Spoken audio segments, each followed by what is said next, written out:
عصيتم إن توليتم أن تفسدوا في الأرض وتقطعوا أرحامكم أولئك الذين لعنهم الله فأصمهم وأعمى أبصارهم.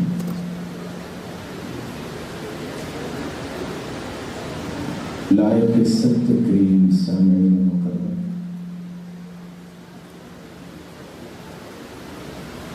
اللہ عز و جلال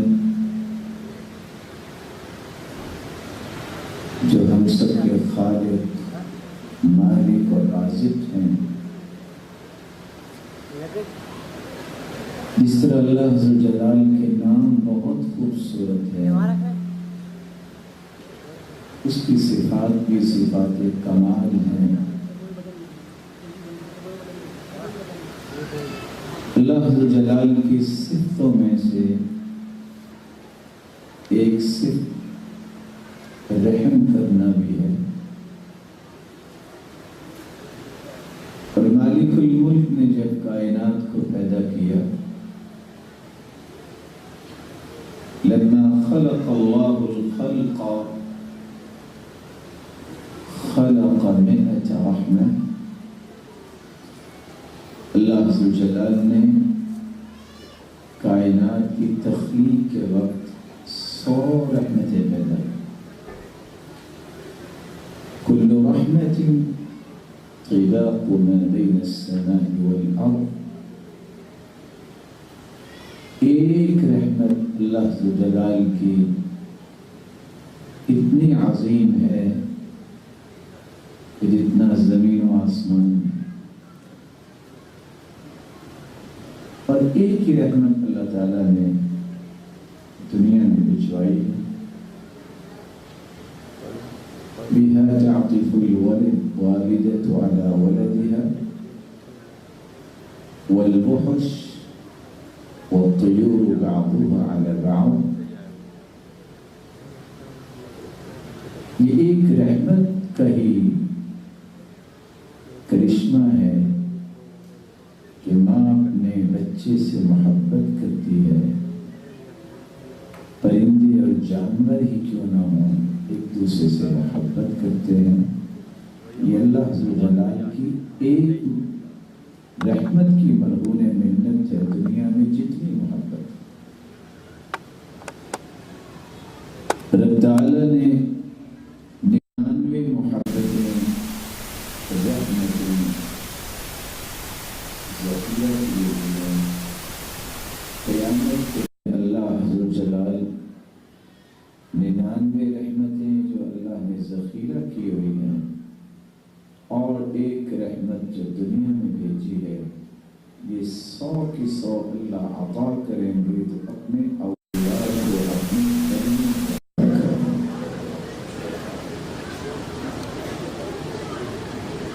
اور ولی اس کو کہتے ہیں۔ قرآن مجید نے ولی کی خوبصورت تعریف بیان کی ہے۔ اللہ عز و جلال فرماتے ہیں الا ان اولیاء اللہ لا خوف علیہم ولا هم يحزنون الذين آمنوا وكانوا يتقون، جو اللہ کے ولی ہوتے ہیں انہیں بھی خوف اور غم نہیں ہوتا، اور ان کی نشانی یہ ہے کہ ان کا ایمان بہت مضبوط ہوتا ہے اور ان کے اندر تقوی ہوتا ہے۔ ایمان اور تقوی یہ انسان کو ولایت کے درجے پہ پہنچا دیتا ہے،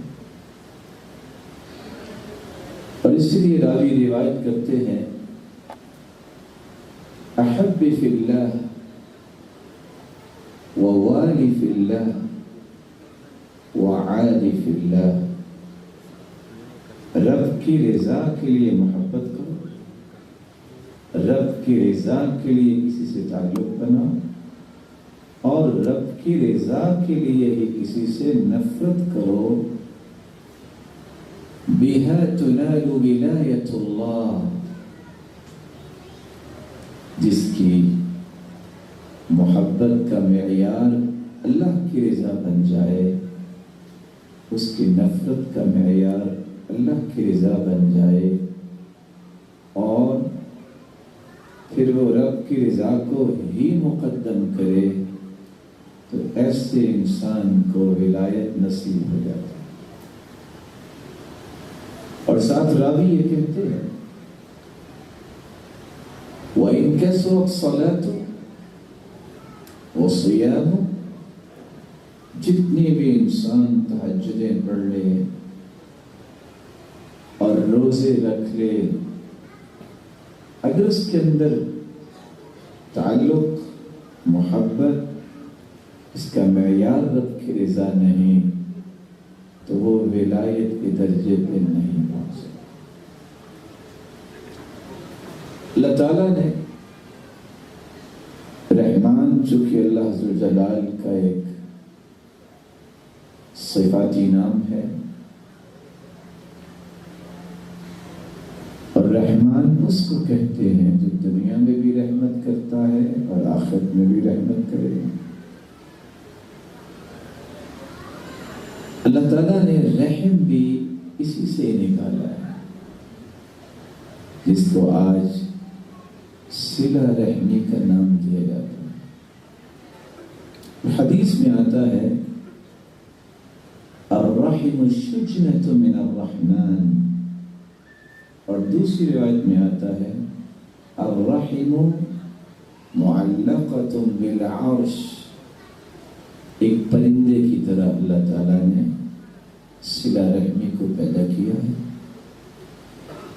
رحمان اللہ کی صفت اس سے نکالا ہے، اور وہ آسمان کے ساتھ صلہ رحمی الرحم اللہ عز و جلال کے حکم کے تابع اسے لٹکایا گیا ہے، اور پھر وہ دنیا کو یہ آواز دیتا ہے من وصلنی وصلہ اللہ ومن قطعنی قطعہ اللہ.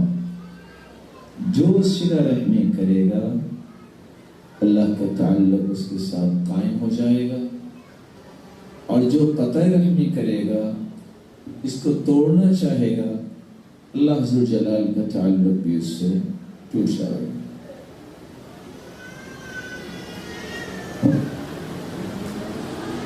آج کی اس مجلس میں 5 باتیں ہماری گفتگو کا محور ہوگی، اور 5 باتوں کو ہم مل کے سمجھنے کی کوشش کریں گے. سب سے پہلی بات، صلہ رحمی کا مفہوم کیا ہے؟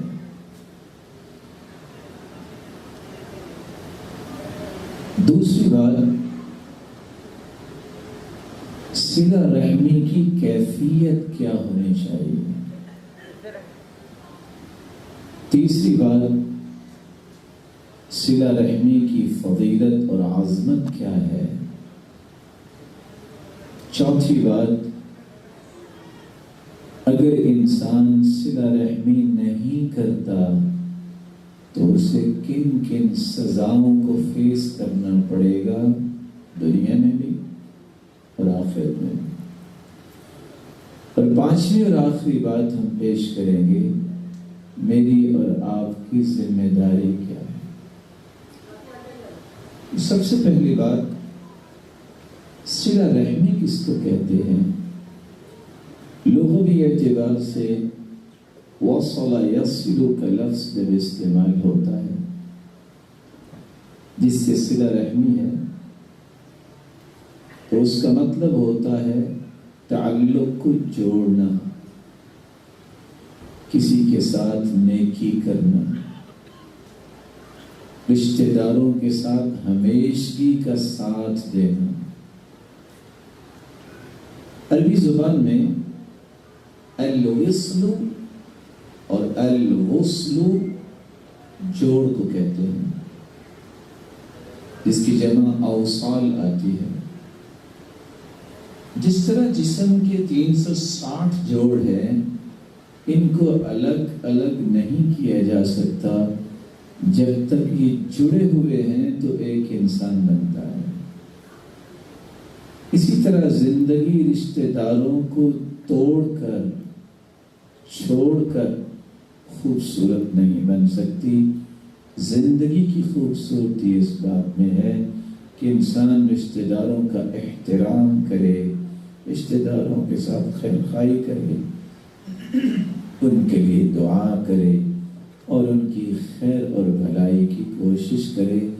یہی ایک مکمل جسم کی طرح، اس کی رعنائی جس طرح مکمل جسم کی دنیا کو محسوس ہوتی ہے، ایسے خاندان کے اندر بھی اللہ رونقیں اور برکتیں نازل فرماتے ہیں جو صلہ رحمی کا اہتمام کرتے ہیں. اس لیے امام ابن الاسیر الجزری رحمہ اللہ تعالی صلہ رحمی کی تعریف کرتے ہوئے لکھتے ہیں، اور یہ تعریف سننے کے بعد یہ سمجھ میں آنا چاہیے کہ ہم یہ سمجھتے ہیں جو ہمارے خونی رشتے ہیں ان سے تو محبت کرنی چاہیے، لیکن جن لوگوں نے 16 سال 20 سال 22 سال 25 سال بیٹی کو پال کے اس کا نکاح دے دیا، بس ٹھیک ہے اتنا ہی تعلق تھا، ہم نے بیٹی کا نکاح لے لیا، اب ان سے ہمارا کیا تعلق. امام ابن الاسیر الجزری رحمہ اللہ تعالی فرماتے ہیں صلہ رحمی یہ ہے، ہی کنایۃ عن الاحسان الی الاقربین من النسب من ذوی النسب والاصحاب. ہر اس رشتہ دار کے ساتھ، ہر اس قریبی کے ساتھ احسان کا رویہ پیش کرنا. وہ رشتہ دار، وہ قریبی آپ کا خونی رشتہ دار ہے یا مصاہرت کا رشتہ ہے جس کو ہم سسرالی رشتہ کہتے ہیں، ان دونوں کے ساتھ احسان، نیکی کا برتاؤ کرنا، یہ صلہ رحمی ہے. اور ساتھ ہی امام ابن الاسیر الجزری فرماتے ہیں والعطف علیہ، خونے رشتہ دار ہوں یا جن کے ساتھ انسان کی نسبت ہو گئی ہے، ان کے ساتھ عاطفت کا برتاؤ کرنا، انتہا درجے کی محبت، والرفق بہم، ان کے ساتھ نرمی کا برتاؤ کرنا، والرعایت لأحوالہم، اور ان کے احوال کی رعایت کرنا، ہر وقت خیال کرنا کہ وہ اس وقت کس حالت میں ہیں، ان کو کوئی پریشانی تو نہیں ہے، ان کی کوئی ضرورت تو نہیں. وَكَذَلِكَ إِن بَعُدُوا وَأَسَاءُوا، خواہ وہ رشتہ جو خون کا ہے یا نسبتی رشتہ ہے، بہت دور رہتے ہیں. ایک شخص اٹلی کے کنارے میں رہتا ہے اور ایک یہاں کراچی میں رہتا ہے، رشتہ داری ختم نہیں ہونی چاہیے. وَإِن بَعُدُوا، خواہ وہ جتنے بھی دور ہوں، وَأَسَاءُوا، خواہ وہ برائی کیوں نہ کرے. اس تعریف نے ہمیں 5 خوبصورت جو ہے وہ پیغامات دیے. پہلا پیغام اس تعریف کا یہ ہے کہ آپ رشتہ دار صرف اس کو نہ کہیں جو آپ کا خونی رشتہ دار ہے، بھائی ہے، بہن ہے، اور آپ کے والد کے بھائی اور بہن ہیں، آپ کی والدہ کے بھائی اور بہن اور ان کی اولادیں ہیں. رشتہ دار سے مراد قرابت داری سے مراد، اور جن کے ساتھ نیکی کا برتاؤ کرنا ہے اس سے مراد ہر وہ رشتہ ہے جو خون کے ساتھ قائم ہے یا کسی نسبت کے ساتھ قائم ہے. پیغام اس تعریف نے ہمیں یہ دیا کہ اصل صلہ رحمی ہے ہی یہ کہ انسان کسی کے احسان کا بدلہ نہ دے بلکہ احسان اور نیکی کو غالب کرے، رشتہ دار اس سے اچھا رویہ رکھے یا نہ رکھے، اس کے ذہن میں ایک ہی بات ہونی چاہیے، مجھے احسان کرنا ہے، مجھے نیکی کرنی ہے۔ تیسرا پیغام اس تعریف کا یہ ہے کہ اگر کوئی واقعتاً صلہ رحمی کرنا چاہتا ہے، اسے سب سے پہلے اپنے فکر میں، اپنی زبان میں، اپنے رویوں میں الرفق، نرمی لانی پڑے گی، جس کے نتیجے میں وہ صلہ رحمی جیسا عظیم عمل مکمل کر سکتا ہے۔ چوتھا پیغام جو اس تعریف کا ہمیں سمجھ میں آتا ہے کہ رشتہ دار جتنا بھی دور رہتا ہو، اس کا رشتہ تو ختم نہیں ہوتا۔ یہ کیا ہوا جو میرے پڑوس میں رہتا ہے، میں اس کے پاس تو جاؤں چونکہ وہ میرے پاس آتا ہے، اور جو دور رہتا ہے اس کی خبر گیری کی مجھے کبھی ضرورت ہی نہ پیش آئے۔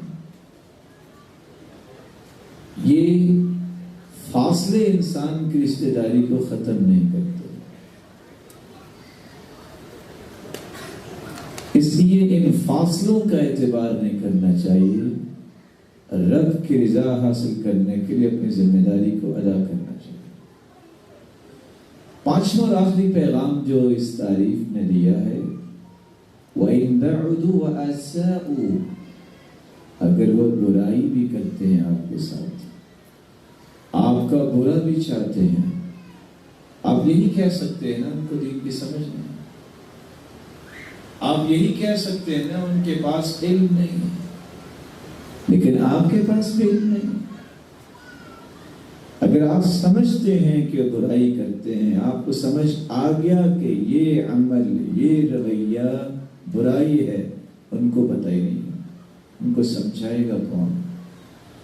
جب آپ لا تعلقی کا اظہار کریں گے تو آپ اس اچھائی کو اس تک پہنچا نہیں سکتے اور اس کی برائی کو ختم کر نہیں سکتے۔ تو یہ تھا سب سے پہلے صلہ رحمی کا مفہوم۔ بعض لوگ یہ کہتے ہیں کہ چونکہ فلاں رشتہ دار میرے ساتھ اچھا رویہ نہیں رکھتا، میں بھی نہیں رکھوں گا۔ یہ اشکال بھی دور ہونا چاہیے۔ رسول اللہ صلی اللہ علیہ وآلہ وسلم نے صحابہ کو یہ بات سمجھائی۔ صحیح بخاری کی روایت ہے، عبداللہ ابن عمر رضی اللہ تعالی عنہ روایت کرتے ہیں، ليس الواصل بالمكافي ولكن الواصل الذي إذا قطعت رحمه وصلها۔ صلہ رحمی اس چیز کا نام نہیں ہے کہ آپ کے چچا نے آپ کے گھر جو ہے وہ چند گوشت کے ٹکڑے بھیج دیے، اب آپ مجبور ہو گئے، اب کیا کریں، یہ تو مسئلہ بن گیا، اب ان کے گھر کچھ بھجوانا ہی پڑے گا، چلو آج ہم نے کسٹرڈ بنایا ہے تو ان کے گھر بھیج دو۔ یہ صلہ رحمی نہیں، یہ تو تبادلہ ہے۔ صلہ رحمی یہ ہے وَلَكِنَّ الْوَاصِلَ الَّذِي إِذَا قُطِعَتْ رَحِمُهُ وَصَلَهَا، جب کوئی رشتہ دار تم سے تعلق توڑتا ہے، قربانی بھی گزر گئی، رمضان بھی گزر گیا، خوشیاں بھی آئیں، اس نے آپ کو بلائے، آپ سوچتے ہیں اچھا میں 1 پاؤ اور 1 کلو گوشت سے بھی سستا ہو گیا ہوں، چلو کم از کم رمضان میں افطاری ہی کروا دیتے، چلو خوشیوں میں نے کتنا تو کھا لینا تھا، تو مجھے کم از کم بلا ہی لیتے، خواہ اس شرط پہ بلا لیتے کہ آ جائیں لیکن کھانا نہیں کھانا، میں خوشی دیکھ تو سکتا ہوں۔ یہ ایکسپیکٹیشن ہونی نہیں چاہیے، ہونا کیا چاہیے؟ نہیں بھی بلایا اس نے، میں بلاؤں گا، نہیں اس نے کچھ دیا، مجھے کیا ضرورت ہے، اللہ اس کو بھی دے، اللہ مجھے بھی دے، میں دوں گا۔ یہ ہے صلہ رحمی۔ اس اشکال کو بھی دور کرنا چاہیے۔ اور یہ میں نے بات کیوں کر دی، جتنے بھی آج زیادہ عقل مند بنتے ہیں ان کی عقل مندی کا اظہار شادی کے موقع پہ ہوتا ہے۔ 6 سال نہیں بولیں گے، جب کوئی معاملہ اکٹھے ہو جائیں گے، ٹھیک جس وقت کوئی بیٹی یا بیٹے کی شادی کرنی ہوتی ہے، میں نے اس کی شادی پہ جانا ہی نہیں۔ ارے اللہ کے پیارے بندے، تم نہیں جاؤ گے تو ان کی خوشی رک جائے گی، تم ہی نیکی سے محروم ہو۔ اور حدیث کہتی ہے من دعی فلم یجب فقد عصى اللہ ورسولہ، جس کو دعوت دی جائے وہ دعوت کو قبول نہیں کرتا اور شرعی عذر بھی نہیں ہے، اس نے تو اللہ اور اس کے رسول کی نافرمانی کی ہے۔ محترم، اس کی آواز بہتر ہو سکتی ہے؟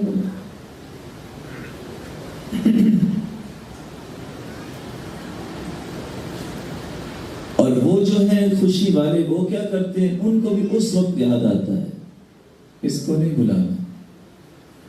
اچھا، اگر وہ نہیں آئے گا تو آپ کی خوشی دوبالا ہو جائے۔ ابھی آپ کو یاد آیا ہے کہ اس خوشی کے موقع پہ یہ سارا فساد کھولو۔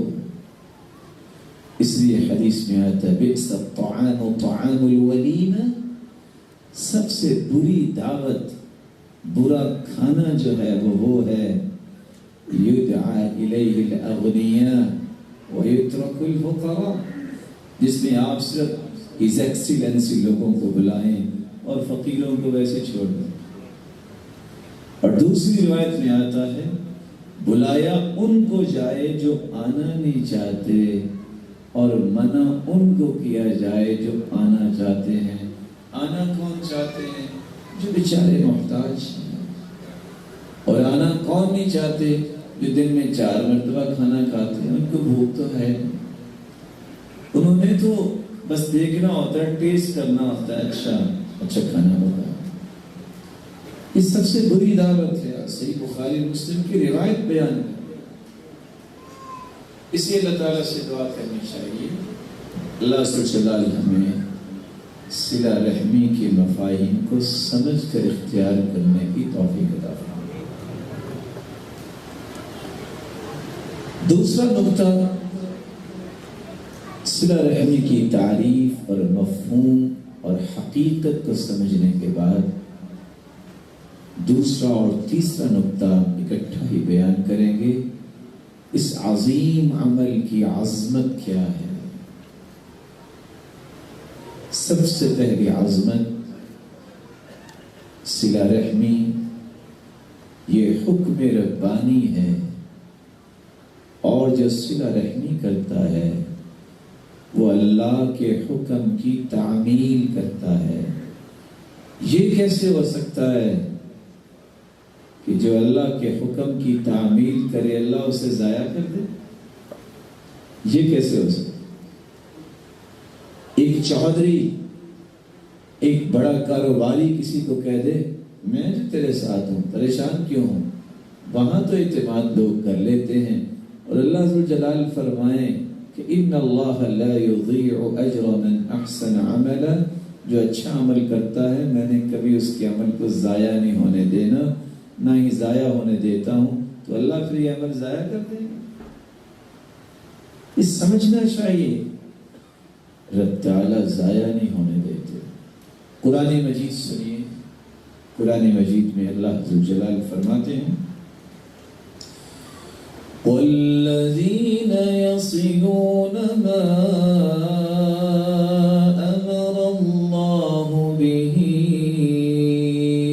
أَن يُوصَلَ وَيَخْشَوْنَ رَبَّهُمْ وَيَخَافُونَ سُوءَ الْحِسَابِ۔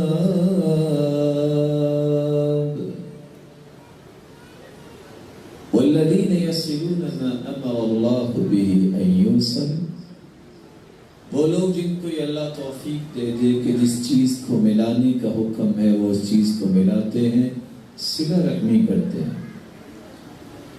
وَيَخْشَوْنَ رَبَّهُمْ، اصل میں یہ ان لوگوں کی بات ہے جن کے دلوں میں اللہ کا خوف ہوتا ہے، خشیت سے لبریز دلوں کی بات ہے۔ وہ لوگ صلہ رحمی کرتے ہیں جن کو اللہ ذو الجلال نے خشیت سے نوازا ہوتا ہے، وہ لوگ صلہ رحمی کرتے ہیں۔ وَيَخَافُونَ سُوءَ الْحِسَابِ، دوسری بات صرف اللہ کا خوف ان کے دلوں میں نہیں ہوتا، وہ برے عذاب سے بھی بچتے ہیں۔ تو برے عذاب سے بچنے والا، خشیت الہی کی صفت پانے والا، وہی صلہ رحمی کیا کرتا ہے۔ اللہ عز و جلال ہمیں بھی ان لوگوں کی صف میں کھڑا فرمائے۔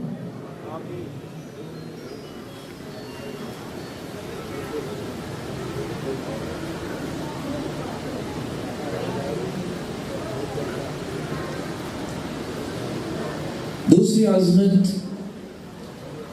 صلہ رحمی، جہاں یہ اللہ عز و جلال کا حکم ہے وہاں رسول اللہ صلی اللہ علیہ وآلہ وسلم نے اس کا تاکیدی حکم فرمایا۔ عبداللہ بن مسعود رضی اللہ تعالی عنہ سے مروی ہے، اتقوا اللہ وصلوا ارحامکم، اللہ سے ڈر جاؤ اور رشتہ داریوں کو جوڑ کے رکھو۔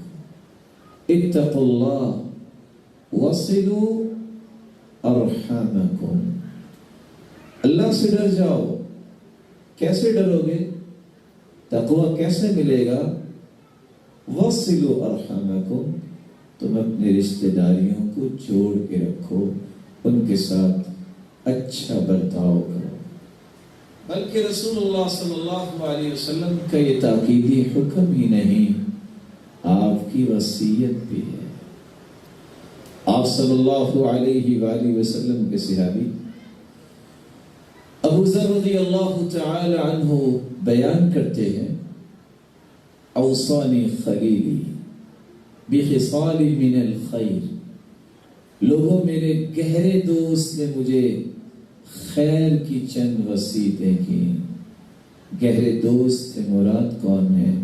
رسول اللہ صلی اللہ علیہ وسلم۔ اوصانی بِأَن لَا أَنظُرَ إِلَى مَنْ هُوَ فَوْقِي،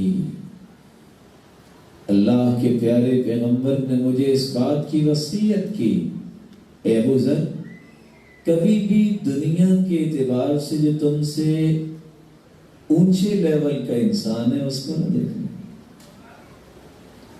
کیوں؟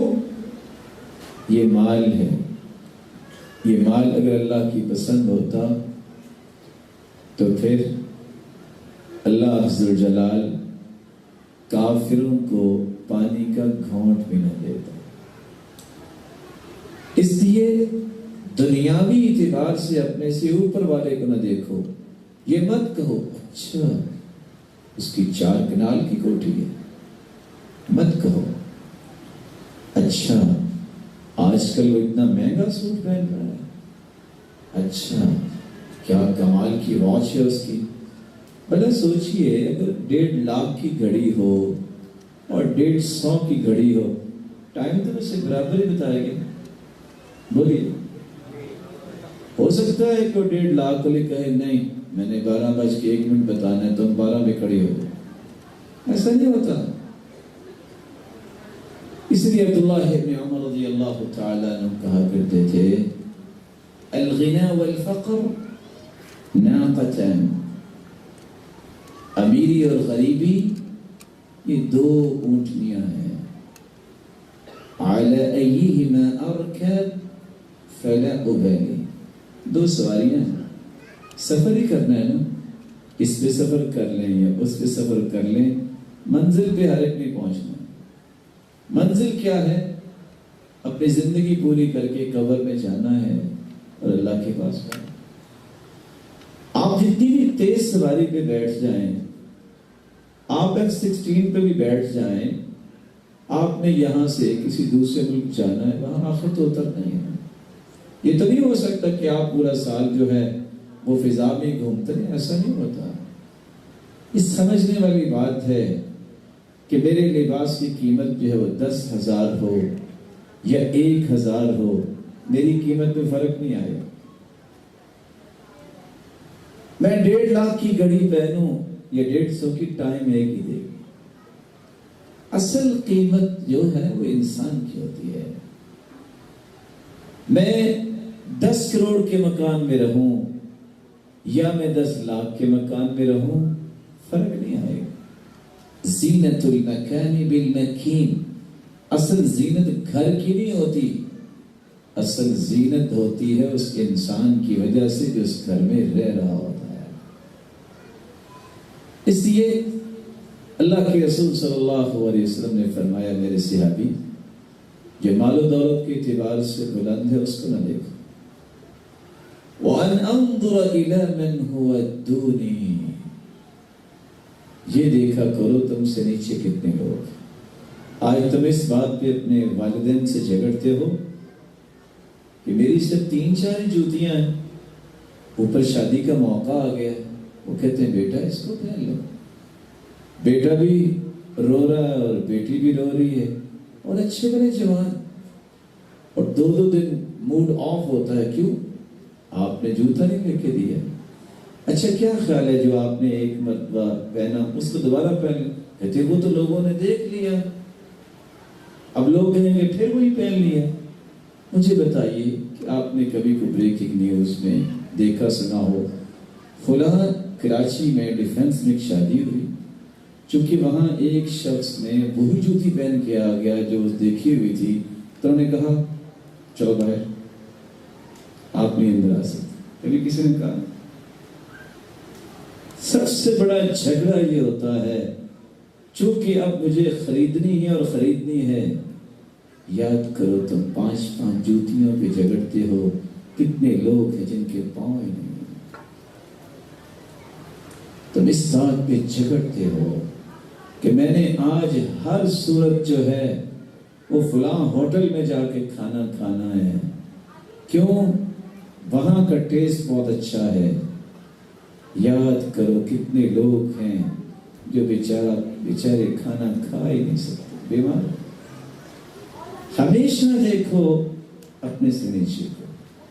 اللہ عز و جلال اس کی وجہ سے تمہارا ایمان ڈیل ٹریک نہیں ہونے دیں گے، آپ کا ایمان مینٹین رہے گا، آپ حسد کی طرف نہیں جائیں گے، آپ کے اندر بغض پیدا نہیں ہوگا۔ ہمیشہ جب انسان کی پریشانی شروع ہوتی ہے تو کب؟ اچھا اس نے مکان خرید لیا، یہ کیا بن گیا؟ یہ دیا کس نے؟ اللہ تعالیٰ نے، تو آپ اللہ کے فیصلے پہ اعتراض کر رہے ہیں۔ تمہیں رشک کرنا ہے، رشک کرو 2 باتوں پہ، فلاں شخص ہے اس کے پاس قرآن ہے، یہ قرآن پہ عمل کرتا ہے، یہ قرآن پڑھتا ہے، اس کو سمجھ کتنی اچھی ہے، یا اللہ اس کو تو نے نعمت دی، یہ نعمت تو مجھے بھی عطا کر۔ یہ ہے رشک کا موقع۔ لا حسد الا فی اثنتین۔ اور اگر کسی کا مال دیکھو تو وہ ہر وقت اللہ کی راہ میں خرچ کرتا نظر آئے، اس پہ رشک کرو، یا اللہ اس کو بھی تو نے دیا، جو تو نے دیا ہے اس کو باقی رکھ، یا اللہ اس کو اور برکتوں سے نواز دے، اس طرح میرے مالک تو نے دے دیا اس کو تو مجھے بھی دے دے، لیکن اس کا نہ چھیننا۔ ہم کہتے ہیں ہمیں ملے نہ ملے اس کے پاس نہیں رہنا چاہیے۔ ارے اللہ کے نیک بندو، کیا میں اپنی خواہش کا اپنے رب کو پابند کر سکتا ہوں؟ اللہ تعالیٰ نے کام کرنے کے لیے، حکم جاری کرنے کے لیے میرا مشورہ ماننا ہے؟ نعوذ باللہ من ذالک۔ یہ میری سوچ کتنی بڑی ہے اور کتنی بری سوچ ہے کہ میں اپنی خواہشات کو مسلط کروں اپنے خالق و مالک پہ۔ رسول اکرم صلی اللہ علیہ وآلہ وسلم نے تیسری وصیت یہ کی، وَأَوْصَانِي بِحُبِّ الْمَسَّاكِينَ، مجھے وصیت کی کہ تم محبت کرنا تو مسکینوں کے ساتھ۔ یہ میری بات کس تک پہنچ، ذرا ہاتھ کھڑا کیجیے گا، اپنے تھوڑے سے آگے ہو جائیں۔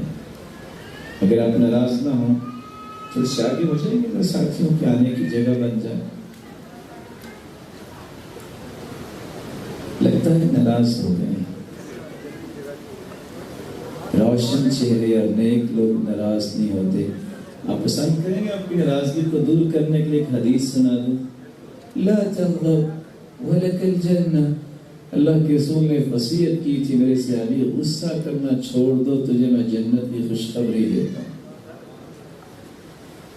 رسول اکرم صلی اللہ علیہ وسلم نے تیسری وصیت یہ کی ابو ذر کو، میرے صحابی تو محبت کرنا تو مسکینوں کے ساتھ محبت کرنا، وَالدُّنُوبِ مِنْهُمْ، اور ان کے قریب رہنا۔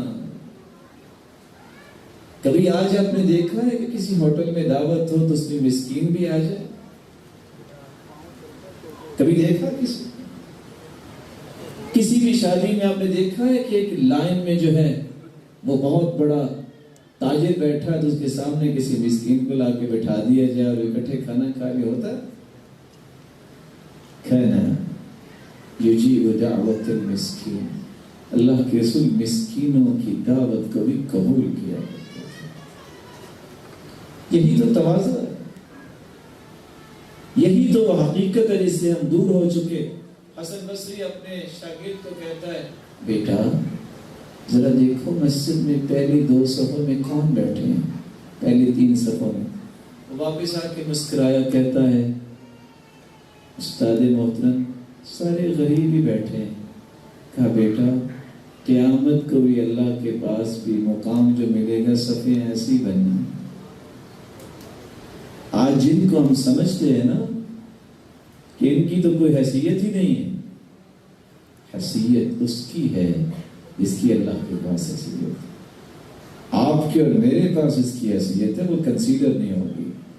دیکھنا یہ ہے کہ اللہ کے پاس کس کی حیثیت ہے۔ کالے رنگ کا غلام اور نہ جانے کیسی جوتی وہ پہنتے تھے بلال، چلے زمین پہ اور قدموں کی آہٹ جنت میں سنائی دے، یہ حیثیت ہے۔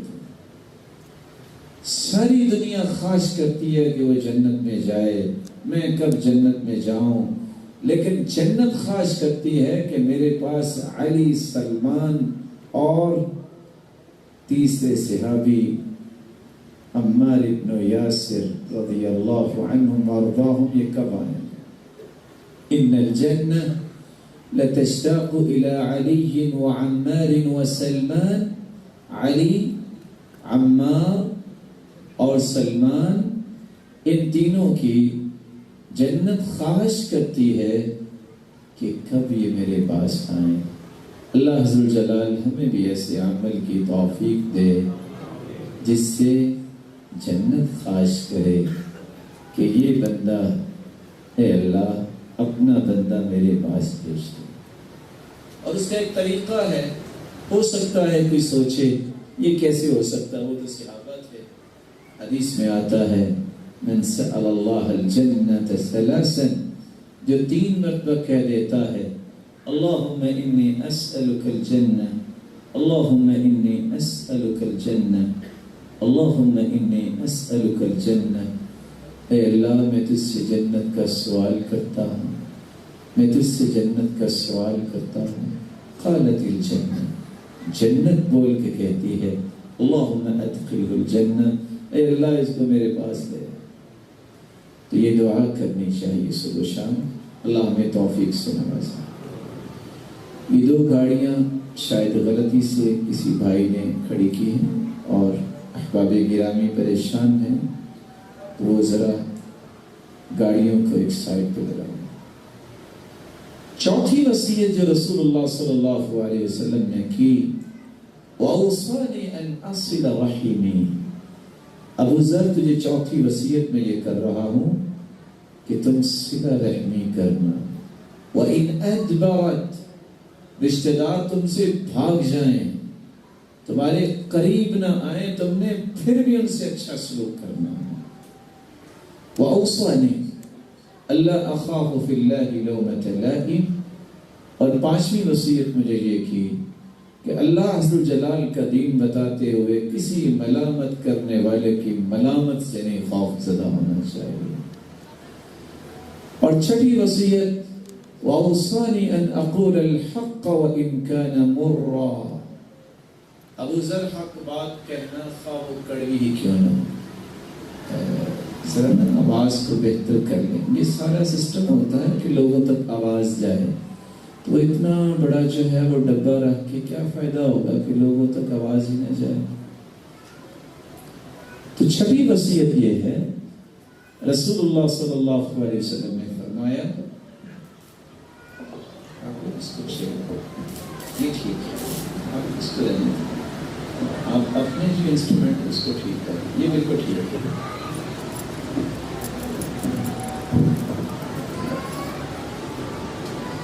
اللہ تعالیٰ اس کو جزائے خیر دے، جو کہ اس معاشرے کے ہمارے محترم بھائی ہیں۔ ہوتا یہی ہے کہ آج باپڈا کے چیئرمین محترم کہتے ہیں میرا جی چاہتا ہے کہ عدالتوں میں فیصلے بر وقت ہوں، بجلی آئے نہ آئے، اور ہمارے بہت ہی محترم ججز کہتے ہیں جی چاہتا ہے کہ اسکولوں میں جا کے چیک کریں کہ ٹیچر ٹائم پہ آئیں، فیصلے ہو نہ ہوں۔ آپ میرے پیارے بھائی اپنی چیز کو ٹھیک کریں، آپ اس کو بھی آگے خراب کریں گے۔ تو بات میں یہ کر رہا تھا، 6ٹھی وصیت اللہ کے رسول کی ہے کہ حق بات کہو، ملامت کا ڈر نہ ہو کہ لوگ کیا کہیں گے۔ حق گوئی یہ بہت بڑی صلاحیت ہے، لیکن یاد رکھنا حق گوئی اس وقت نصیب ہوتی ہے جب 3 کام کرے۔ کتنے کام؟ 3 کام۔ احمد بن حرب کہتے ہیں عبدت اللہ 50 سنة فما وجدت لذة العبادة حتى تركت 3 أشياء، 50 سال میں نے اللہ کی عبادت کی لیکن عبادت میں لذت نہیں آئی جب تک میں نے 3 چیزوں کو چھوڑ نہیں دیا۔ تركت رضا الناس حتى قدرت ان اتكلم بالحق، میں نے لوگوں کو راضی کرنا چھوڑ دیا، اس کے بدلے میں اللہ نے میری زبان پہ حق کو جاری کر دیا۔ تركت صحبة الفاسقين فوجدت صحبة الصالحين، میں نے برے لوگوں کو چھوڑا، اللہ نے صالح لوگ مجھے عطا کر دیے۔ تركت لذة الدنيا فوجدت لذة الآخرة، میں نے دنیا کی زندگانی کی پرواہ نہیں کی، اللہ عز و جلال نے مجھے ایمانی لذتوں سے سرشار کر دیا، آخرت کی لذتیں سمجھا دی اور اس کے لیے تڑپنا سکھا دیا۔ یہ نعمتیں اس وقت ملی جب میں نے یہ 3 کام کیے۔ آپ صلی اللہ علیہ وآلہ وسلم نے 7ویں وصیت یہ کی، وَأَوْصَانِي أَنْ أُكْثِرَ مِنْ قَوْلِ لَا حَوْلَ وَلَا قُوَّةَ إِلَّا بِاللَّهِ فَإِنَّهَا كَنْزٌ مِنْ كُنُوزِ الْجَنَّةِ، کہ میں کثرت سے لا حول ولا قوت الا باللہ پڑھوں، کیونکہ یہ جنت کے خزانوں میں سے ایک خزانہ ہے۔ سلسلہ صحیحہ کی روایت جو 7 وصیتیں پیش کر رہی ہے، اس میں ایک صلہ رحمی کی بھی وصیت ہے جو ہمیں یاد رکھنی چاہیے۔ 4تھی فضیلت اور عظمت جو رسول اللہ صلی اللہ علیہ وسلم نے بیان کی ہے، صلہ رحمی وہ انسان کرتا ہے جس کا اللہ پر صحیح ایمان ہوتا ہے اور اس کا آخرت کے دن پر ایمان ہوتا ہے۔ من كان يؤمن بالله واليوم الآخر فليكرم ضيفه، جس کا اللہ پر اور آخرت کے دن پر ایمان ہے اسے چاہیے کہ مہمان کی عزت کرے۔ ومن كان يؤمن بالله واليوم الآخر فليصل رحمه، جس کا اللہ پہ اور آخرت پہ ایمان ہے اسے چاہیے رشتہ داروں سے اچھا برتاؤ کرے۔ ومن كان يؤمن بالله واليوم الآخر فلا يؤذي جاره، جس کا اللہ اور آخرت پر ایمان ہے اسے چاہیے کہ وہ اپنے پڑوسیوں کو تکلیف نہ دے. وَمَنْ كَانَ يُؤْمِنُ بِاللَّهِ وَالْيَوْمِ الْآخِرِ فَلْيَقُلْ خَيْرًا أَوْ لِيَصْمُتْ. جس کا اللہ اور آخرت پر ایمان ہے اسے چاہیے کہ اچھی بات کرے نہیں تو خاموش رہے. یہ صحیح بخاری اور صحیح الجامع کی روایات کے الفاظ آپ نے سنے جس میں اللہ کے رسول صلی اللہ علیہ وسلم نے صلہ رحمی کی عظمت بیان کرتے ہوئے فرمایا یہ کرتا ہی وہ ہے جس کا اللہ پہ خوبصورت ایمان ہوتا ہے اور جس کا ایمان ہوتا ہے کہ میں نے کل قیامت کو اللہ کے سامنے کھڑے ہونا. پانچویں فضیلت تعلموا من انسابکم. معاشرے کے اندر محبت پیدا کرنے کا خوبصورت گوہر ہے. اپنے نسب نامے سیکھو. ما تصلون به ارحامکم. جس کے ذریعے تم صلہ رحمی کر سکو. آج تعجب کی بات ہے کہ کسی بندے کو اپنے 5 باپ اور دادا اوپر تک 5 سے 10 نام یاد نہیں ہوتے. یاد ہے کسی کوئی بتا سکتا ہے کہ اس کے چھٹے دادے کا نام کیا تھا؟ پتہ نہیں. اور بعض لوگوں کو تو اتنا بھی پتہ نہیں ہوتا کہ میرے دادا کا نام کیا، کیونکہ بچپن میں تھا وہ اللہ ذوالجلال کے پاس چلے گئے، انہوں نے کبھی پوچھا ہی نہیں. تعلموا من انسابکم ما تصلون به ارحامکم. نسب نامے اپنے سیکھو تاکہ تم رشتہ داریوں کو قائم کر سکو. یہ میرا فلاں رشتہ دار ہے، یہ میرا فلاں رشتہ دار ہے. صحابہ کو اللہ نے کتنی عظمت دی تھی.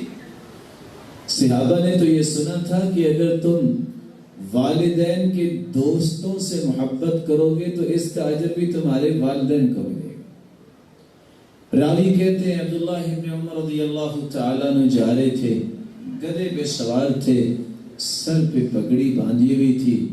اچانک ایک شخص ملا، جلدی سے اسے چمٹ گئے اور پگڑی اتار کر اس کے سر پہ رکھ دی اور گدھا تحفے میں دے دیا. ساتھی کہتے ہیں انہو لیرضی بیسیر. یہ دیہاتی آدمی ہے، یہ تو تھوڑی چیز سے بھی راضی ہو سکتا تھا، آپ نے گدھا بھی دے دیا. کمال کی بات ہے. پراڈو اس کو دے دیا آپ نے. اس وقت تو یہ پراڈو ہی تھی نا، اور آپ نے اپنے سر کا تاج بھی اٹھا کے دے دیا. کہا تمہیں پتا ہے میں نے کیوں کیا ہے؟ یہ میرے باپ کے دوست کا بیٹا ہے. اور اللہ کے رسول نے فرمایا تھا کہ جو والدین ماں کی سہیلیوں کے ساتھ نیکی کرتا ہے یا باپ کے دوستوں کا احترام کرتا ہے اجر اس کے والدین کو ملتا ہے. تو صحابہ کرام کے اندر تو یہ شعور تھا. آج اس شعور کو زندہ کرنے کی ضرورت ہے. چھٹا انعام اور چھٹی فضیلت اس عمل کی یہ ہے صلہ رحمی کی. اور اس فضیلت کو بیان کرنے سے پہلے میں صرف تھوڑی سی تازگی دینے کے لیے ایک سوال کروں گا. آپ میں سے کوئی ایسا بھائی بھی ہے جو چاہتا ہو کہ میرے مال میں برکت آ جائے اور میری زندگی لمبی ہو جائے؟ چاہتا ہے آپ میں سے؟ لگتا ہے کوئی نہیں چاہتے. سارے پاکستان سے تنگ آئے ہوئے ہیں. بہت بڑی نعمت ہے آپ کا. بہت کلمے بھی حاصل کیا گیا، اس میں اللہ نے بڑے خزانے رکھے ہیں. اور اس سے بڑا خزانہ کیا ہے؟ الایدی العاملہ. ایسے ایسے لوگ اس سرزمین پہ پیدا ہوئے ہیں کہ دنیا اس پہ رشک کرتی ہے. آپ اپنی فوج کو دیکھیے، آپ اپنی انجینئرز کو دیکھیے. ایسا برین اور سکل موجود ہے اس سرزمین پہ جو آپ کو دنیا میں کہیں نہیں ملے گا. اس لیے خاص کرنی چاہیے، کیونکہ برکت جو ہے یہ میری اور آپ کی ضرورت ہے. تھوڑی چیز میں بھی برکت آ جائے تو وہ زیادہ چیز سے بھی زیادہ ہو جاتی ہے. اس لیے برکت ہر وقت انسان کو مانگنی چاہیے. کیسے میری اور آپ کی زندگی میں برکت آ سکتی ہے؟ رسول اکرم صلی اللہ علیہ وسلم نے فرمایا من احب ان یبسط له فی رزقه وَيُنْسَأَ لَهُ فِي أَثَرِهِ فَلْيَصِلْ رَحِمًا۔ جو شخص یہ چاہتا ہے، صحیح بخاری اور صحیح مسلم کی روایت ہے کہ اس کی زندگی بابرکت بن جائے اور اس کے مال میں بھی برکت آ جائے، اس کے لیے اسے ایک کام کرنا پڑے گا، رشتہ داروں سے اچھا سلوک کرنا۔ اس حدیث کو سن کے بہت سارے ماہر لوگ یہ سوچتے ہوں گے ٹھیک ہے حدیث یہ ہے، لیکن وہ تو میری جان نہیں چھوڑتا، تو میں اس کا کیا کروں؟ وہ تو تنگ ہی بہت کرتا ہے، گالیاں ہی بہت دیتا ہے۔ رسول اللہ صلی اللہ علیہ وآلہ وسلم نے اس کا بھی ایک علاج بیان کر دیا ہے، اور وہ کیا ہے؟ یہ بھی عظمت، ساتویں عظمت کے طور پہ سنیے۔ ایک صحابی آئے اور آ کے اللہ کے رسول سے سوال کرتے ہیں، یا رسول اللہ ان لی قرابۃ، میرے کچھ رشتہ دار ہیں، اصلهم ويقطعون، میں صلہ رحمی کرتا ہوں، وہ کاٹ کاٹ کے پہنتے ہیں، اور جاؤ مجھے آپ کی ضرورت نہیں ہے کیونکہ مال آ گیا، کیونکہ اس وقت اللہ تعالیٰ نے ان کو غنی بنا دیا ہے۔ اصلهم ويقطعون، میں تو صلہ رحمی کرتا ہوں اور وہ توڑتے ہیں۔ وَأُحْسِنُ إِلَيْهِمْ وَيُسِيئُونَ إِلَيْهِ، میں احسان کرتا ہوں، وہ برائی کرتے ہیں۔ وَأَحْلُمُ عَنْهُ وَيَجْهَلُونَ عَلَيَّ، میں تو حلم بردباری سے کام لیتا ہوں، وہ ہمیشہ جہالت برتتے ہیں۔ تین باتوں کے جواب تین، میں صلہ رحمی کرتا ہوں، وہ کیا کرتے ہیں؟ بولیے۔ تھکنا تو چاہیے بولنے والے کو، تو تھک آپ گئے، یہ کیا ہوا؟ صحابی کا قصہ سمجھیے، وہ کہتے ہیں میں احسان کرتا ہوں، اور وہ کیا کرتے ہیں؟ وہ برائی کرتے ہیں۔ لگتا ہے کہ آج آپ نا زیادہ تھک گئے ہیں، یا اللہ ان سب کی تھکاوٹ کو دور فرما، اور اگر تھکے بھی ہیں تو اس کے بدلے جنت آسان فرما۔ کوئی آمین تو اونچی کہتے ہیں۔ آج روزہ تو نہیں تھا کسی کو؟ اللہ تعالیٰ خیر ہی فرمائے اور آپ کو قوت سے نواز دے۔ صحابی کہتے ہیں کہ میں حلم و بردباری کا برتاؤ کرتا ہوں، وہ جہالت برتتے ہیں۔ آپ نے تینوں باتیں سنی، تینوں جواب سنے، آپ نے فرمایا میرے صحابی اچھا لَإِن كُنْتَ كَمَا قُلْتَ فَكَأَنَّمَا تُسِفُّهُمُ الْمَلِّ وَلَا يَزَالُ مَعَكَ مِنَ اللَّهِ ظَهِيرٌ عَلَيْهِمْ مَا دُمْتَ عَلَى ذَلِكَ۔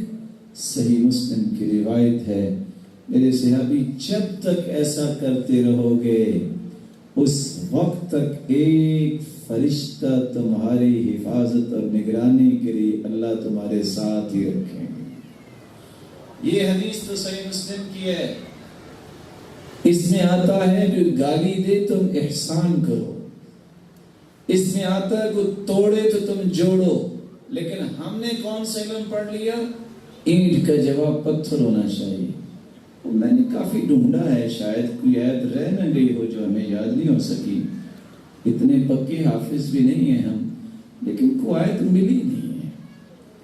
پھر میں نے کہا ذخیرہ حدیث میں دیکھیں، شاید یہ کہیں لکھا ہوا ہو کہ اینٹ کا جواب جو ہے پتھر ہو، جواب الطوب الحجر، کہ اینٹ کا جواب پتھر ہونا چاہیے۔ آخر میں لکھا ہو اخرجہ البخاری فی صحیح، امام بخاری نے اس کو صحیح بخاری میں نقل کیا ہے، کہیں ملی نہیں، کہیں حدیث ہے ہی نہیں، اور ہم کیا سیکھ بیٹھے ہیں؟ اینٹ کا جواب پتھر ہونا چاہیے۔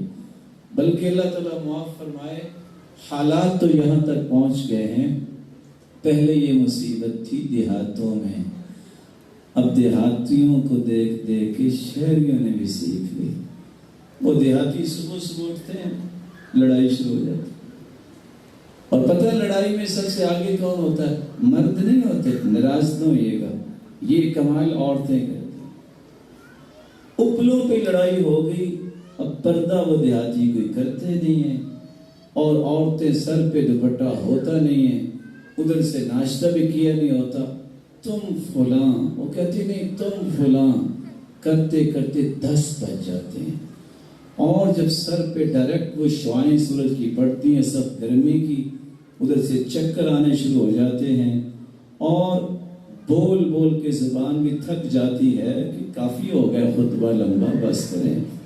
تو پھر آخر میں تو حیران ہوں کہ وہ دیہاتی عورتیں پھر بھی نہیں کچھ کہتی، پتہ کیا کہتی ہیں؟ اچھا پھر تینوں میرا صبر ہی پہ ہے۔ یعنی اس کا معنی یہ ہے کہ اگر وہ تھکتی نہ تو یہ خطبہ اللہ کی فضل سے زور تک جاری رہنا تھا۔ اور یہی چیز آج شریعت میں ہوگی۔ عدی بن حاتم رضی اللہ تعالی عنہ کو ایک شخص نے گالی دی ہے، صحابی رسول، برا کہا ہے۔ وہ کہتے ہیں اس بھائی سے پوچھ، اس کی کوئی ضرورت ہے جو میں پوری کر سکتا ہوں، اس کو ذرا کھانا کھلا دے، اگر اس کی ضرورت ہے تو مجھے بتاؤ، میں پوری کر دوں۔ یحییٰ بن معین کو ایک شخص نے گالی دی، وہ مسکرانے لگ گیا۔ میں سوچتا ہوں کراچی ہوتے تو خوب سنتے۔ ساتھی نے پوچھا لما لم ترد علی، آپ جواب کیوں نہیں دے رہے، بزدل ہو؟ اگر یہاں ہوتے تو کہنا تھا ارے بزدل ہو گئے، بولو نا، اس کو جواب دو۔ انہوں نے مسکرا کے کہہ دیا فلماذا تعلمت اذن، اگر میں نے گالی کا جواب بھی گالی ہی دینی تھی تو پھر میں نے دین کیوں پڑھا؟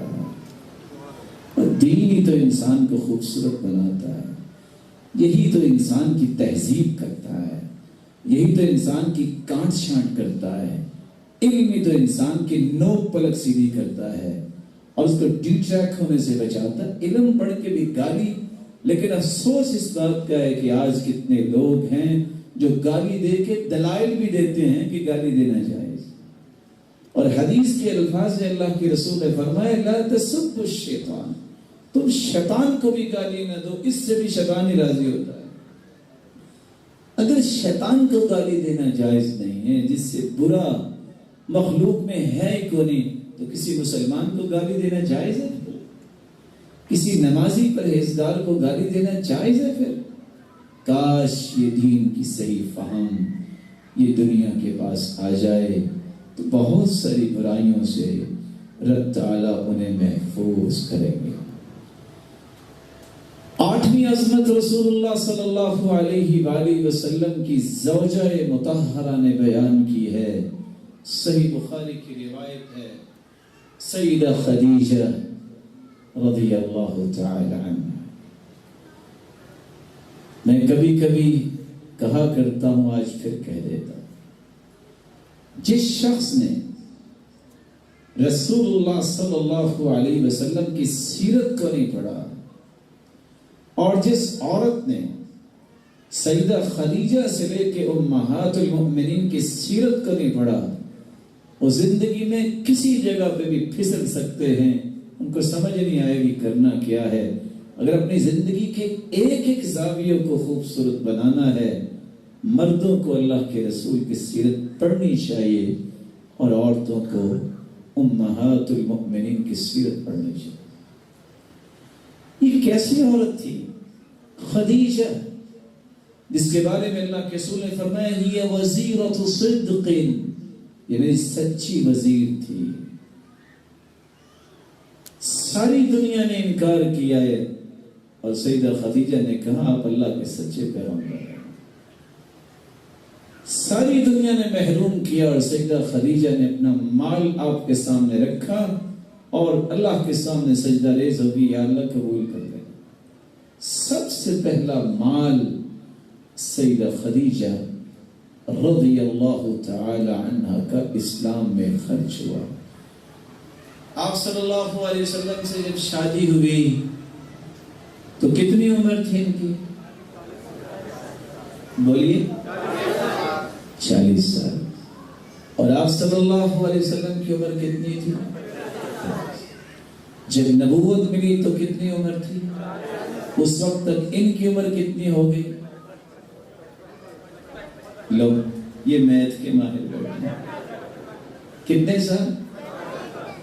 55 سال عورت کھانا بنا رہی ہے، سالن بنا رہی ہے.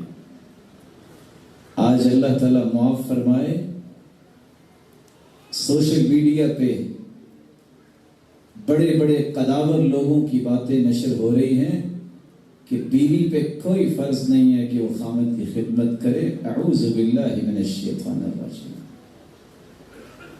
اور یہ مومنوں کی ماں ٹفن میں کھانا ڈالتی ہے، پانی بھی ڈالتی ہے، سالن بھی بناتی ہے. عورت ذات 55 سال عمر ہے، کس طرح یہ پہاڑ پہ چڑھتی ہے. اس کے قدم گھر سے اٹھے ہوں گے تو رب کو یہ قدم کتنے پیارے لگے ہوں گے. یہ میں کیوں کہہ رہا ہوں؟ ذرا صحیح بخاری کی روایت پوری سنیے.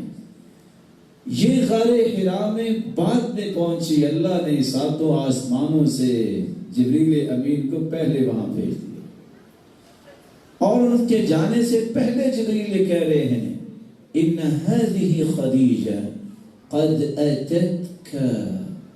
اے اللہ کے پیارے پیغمبر، خدیجہ آ رہی ہے. جب وہ آ جائے 3 خوشخبریاں اس کو دے دینا. پہلی خوشخبری فقرع علیہ السلام من ربها. خدیجہ سے کہنا خدیجہ تیرا رب تجھے سلام کہتا ہے. ومنی، میں سرتاج ملائک جبریل ہوں، میرا بھی سلام پیش کیجیے گا سیدہ خدیجہ کو. وبشرها ببیت فی الجنہ من قصب لا نصب فیہ ولا سخر. خوشخبری دے دینا، پہاڑ پہ چڑھنے سے چکراتا بھی ہے انسان، چکر آتے ہیں، اور اس کے کانوں میں شور بھی سنائی دیتا ہے. اللہ نے جنت میں تیرا گھر بنایا ہے اتنا خوبصورت، نہ اس میں تھکاوٹ ہوگی نہ اس میں کبھی شور آئے. اور ساتھ کیا فرمایا؟ بیدیہا اناء، اس کے ہاتھ میں ایک برتن، فیہ طعام او شراب او ادام، کھانے کے لیے بھی ہے، سالن بھی ہے، اور پینے کے لیے بھی. یہ کس کے لیے کھانا بنا کے لے کے گئی ہوں گی؟ غار حرا میں کوئی بازار ہوگا جو بیچنے گئی ہوں گی.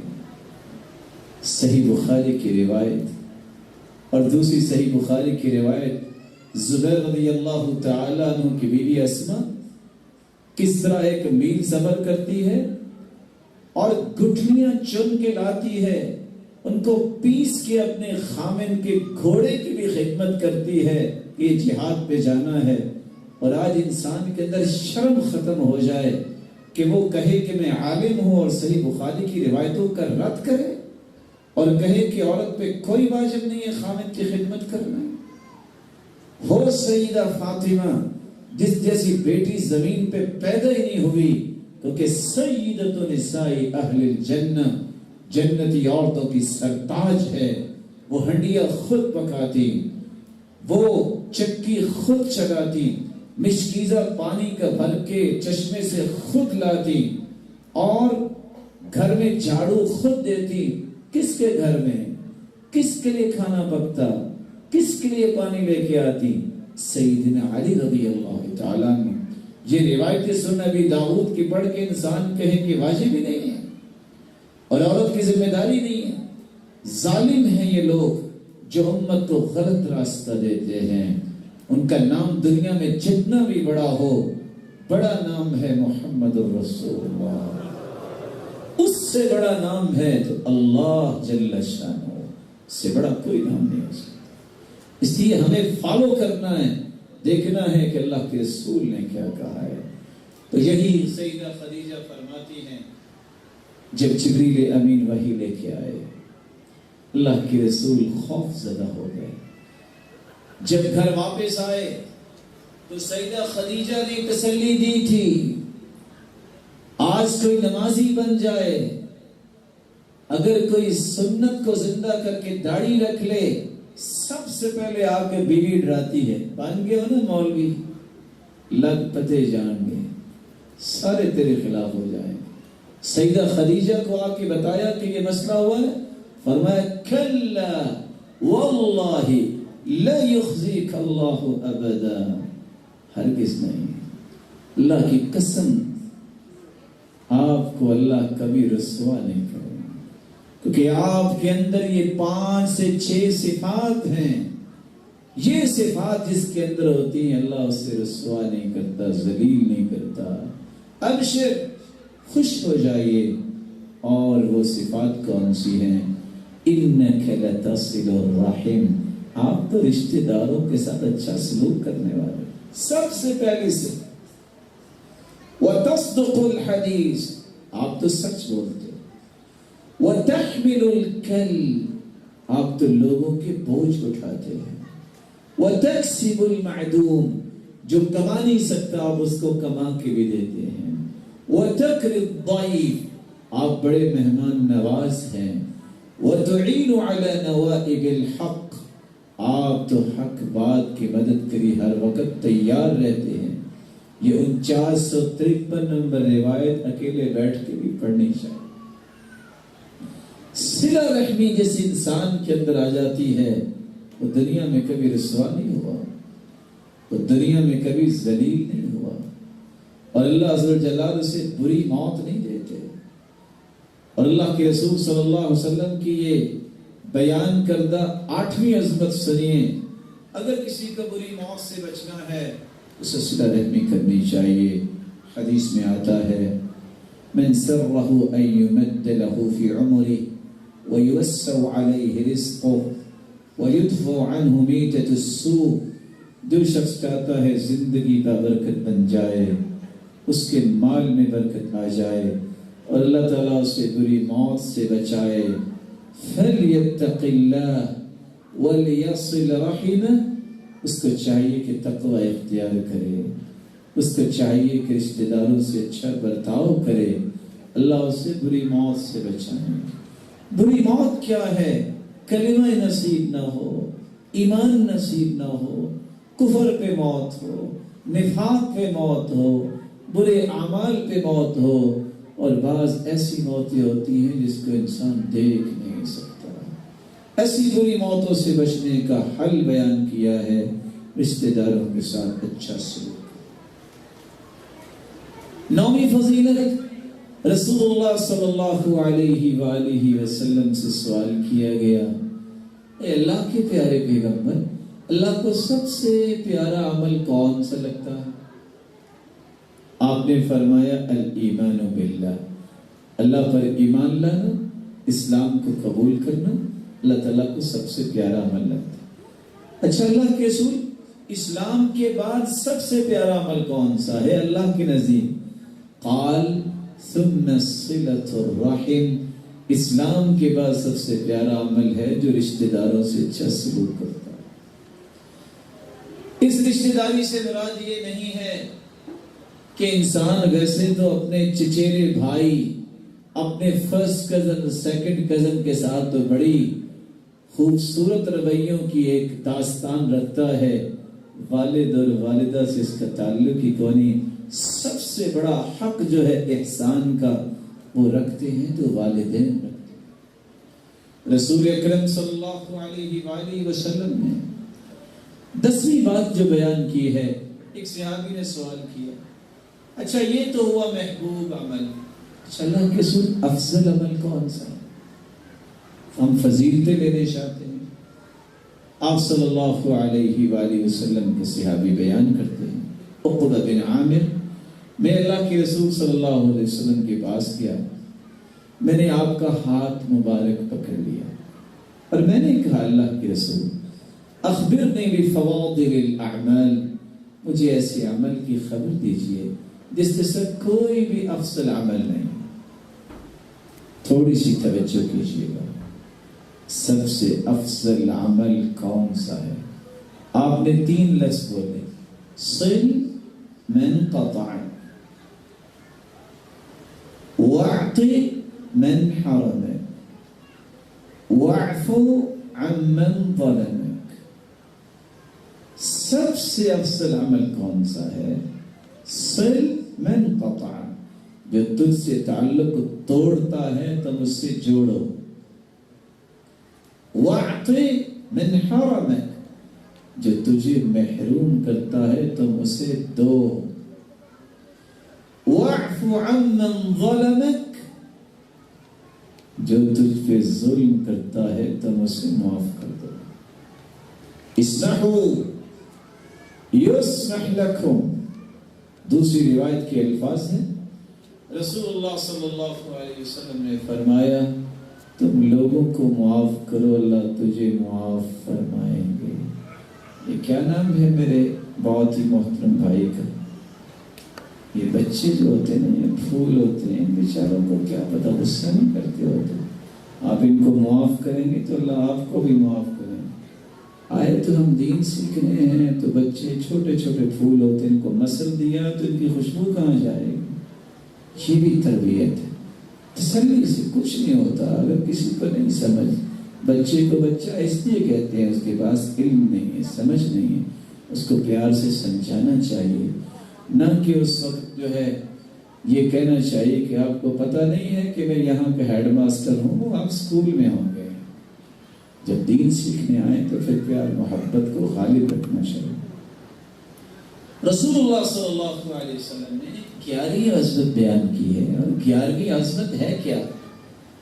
آپ کے دل میں ایک سوچ پیدا ہوتی ہے کہ میرا کوئی بھی کاروبار اس سے جلدی سے پروفٹ مجھے مل جائے، خواہ بھی دکان بنائی نہ ہو.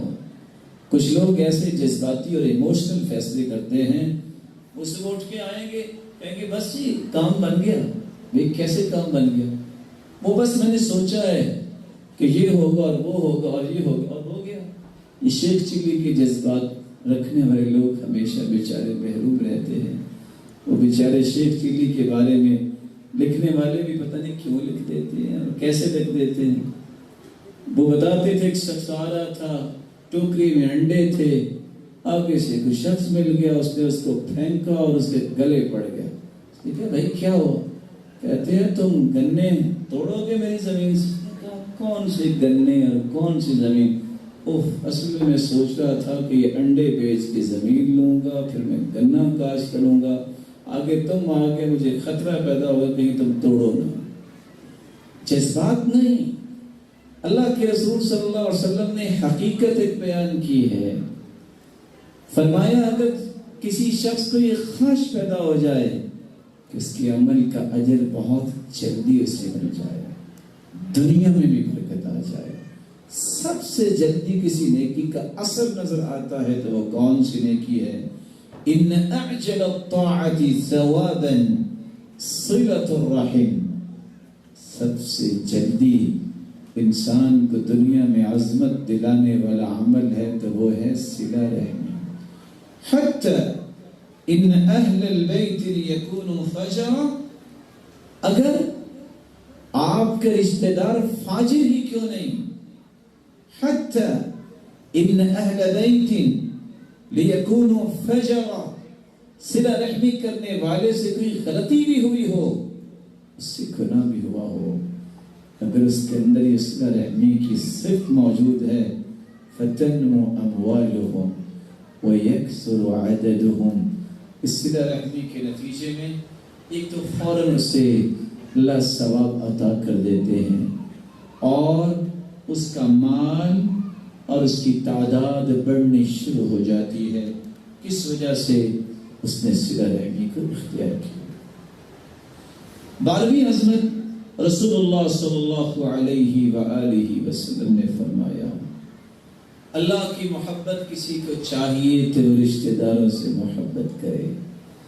الرحم معلقة بالعرش تقول من وصلني وصله الله ومن قطعني قطعه الله.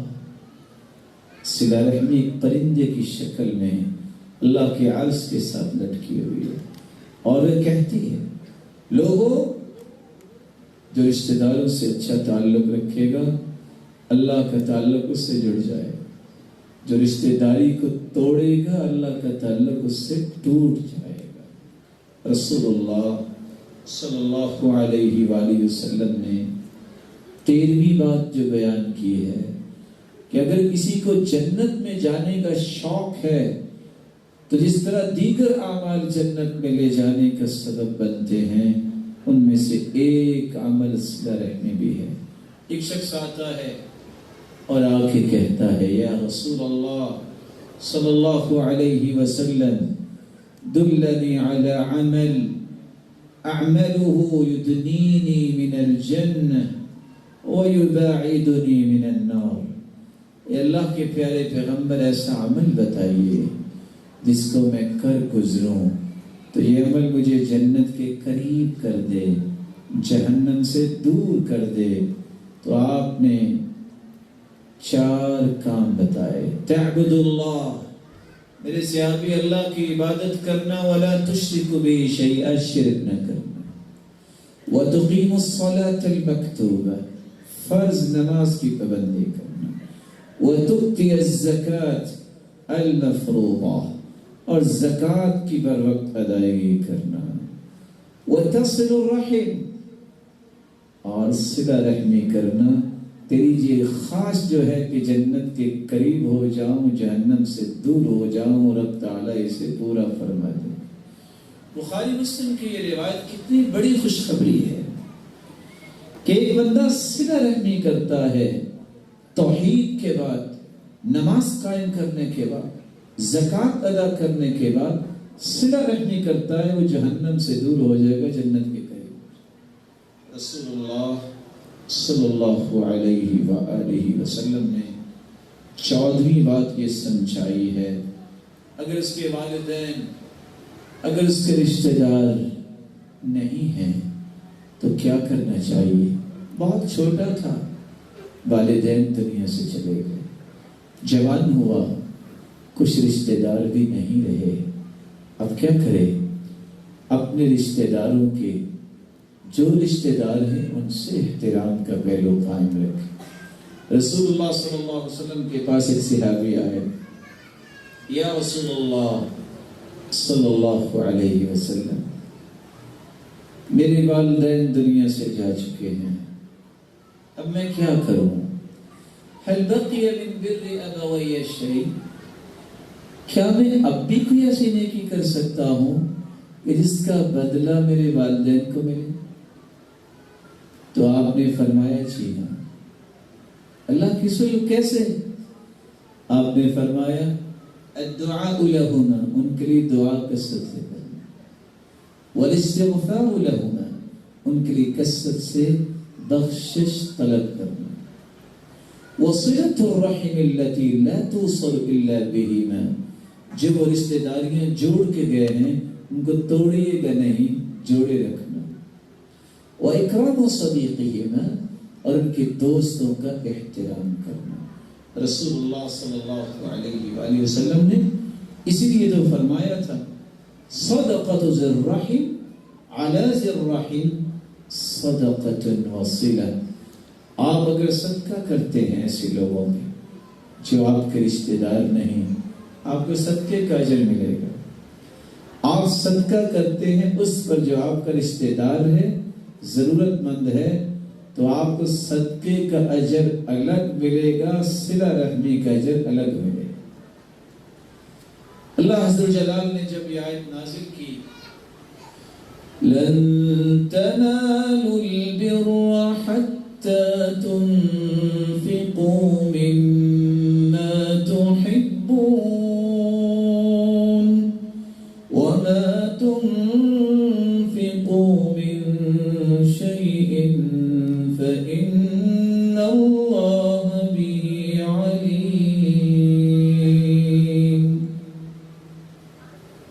اس وقت تک تم نیکی کو نہیں پا سکتے جب تک پسندیدہ چیز اللہ کی راہ میں نہ دو۔ ابو طلحہ دوڑتے آگے کہتے ہیں اللہ کے پیارے پیغمبر، لگتا ہے باغ اللہ کو میرا پسند آ گیا۔ کہا کیا مطلب؟ کہا مجھے سب سے زیادہ پیارا تو باغ ہی لگتا ہے جہاں آپ بھی چشمے سے پانی پیتے ہیں، پھل بھی کتنا ہے، تو یہ آیت اترائی کہ پیاری چیز اللہ کی راہ میں دینی چاہیے۔ اس کا مطلب ہے کہ اللہ کو میرا باغ پسند آ گیا، میں آج کے بعد یہ باغ اللہ کی راہ میں دیتا ہوں۔ آپ صلی اللہ علیہ وآلہ وسلم کو جب صحابی نے یہ کہا تو ساتھ ایک بات کہی جو میرے اور آپ کے لیے پیغام ہے، اس لیے نہیں میں بھاگ دے رہا کہ دنیا میں اس کا بدلہ مل جائے۔ آج تو کوئی 200 روپے کی گھڑی بھی مسجد میں لگا دینا، اس کا شیشہ پہلے توڑتا ہے، کھولتے کھولتے بھی ٹوٹ جاتا ہوگا، اور ساتھ لکھتا ہے برائے اصحال ثواب فلاں، اللہ تیرا بھلا کرے۔ 200 روپے کے پیچھے بھی تمہیں شہرت کمانے کی موقع ملا۔ ایک چٹائی بھی مسجد میں بھیج دے، اس کا جی چاہتا ہے کہ جو ہی میرا پہلا قدم مبارک مسجد میں رکھا جائے، پورے ٹرسٹ اور انتظامیہ کو مجھے سلوٹ کرنا چاہیے۔ کیا یہ نیکی ہے؟ یہ غرض کون سی ہے؟ تم نے رب کے لیے کیا ہے تو اس کا بدلہ رب سے لینا چاہیے۔ صحابی کہتے ہیں یہ سارے کا سارا باغ میں دیتا ہوں اللہ کی راہ میں، لیکن کس لیے؟ ارجو برہا وزخرہا عند اللہ، میں اس کا ذخیرہ اور اس کی نیکی اللہ کے پاس جا کے جنت میں لینا چاہتا ہوں، دنیا میں نہیں۔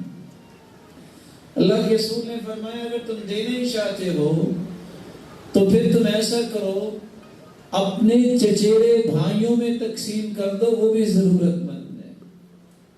اجعلها فی بنی عمک، اللہ کے رسول نے جب یہ فرمایا تو صحابی نے کہا اللہ کے رسول اگر آپ کہتے ہیں تو ایسے نہیں کر لیتا، اور دے دیا۔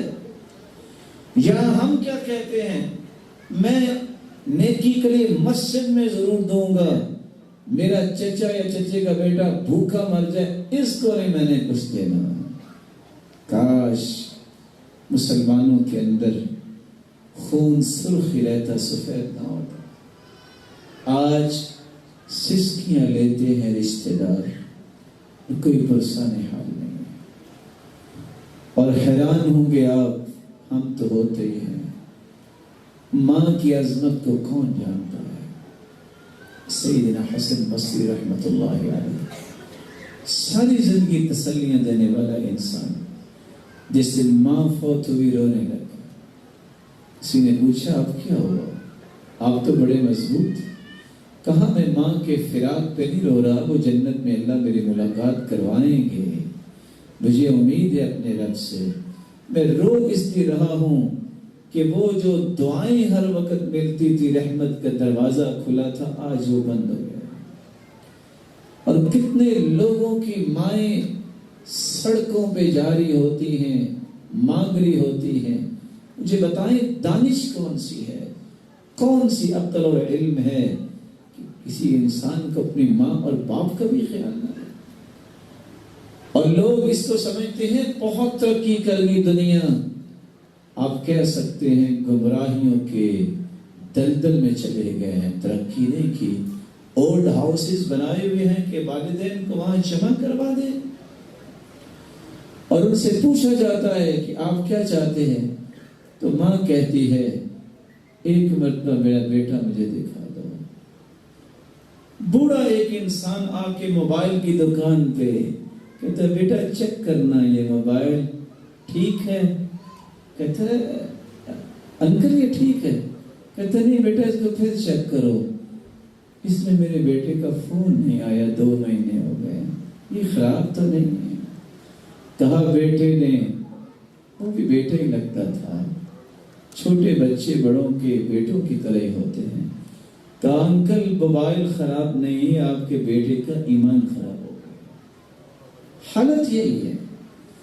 اس لیے یہ جو رشتہ اللہ کے رسول صلی اللہ علیہ وسلم نے مضبوط کرنے کا بتایا ہے، والدین سے لے کر ادنا سے ادنا رشتہ دار سے اچھا برتاؤ کرنا، یہ جنت کی ضمانت کا ایک پیکج ہے۔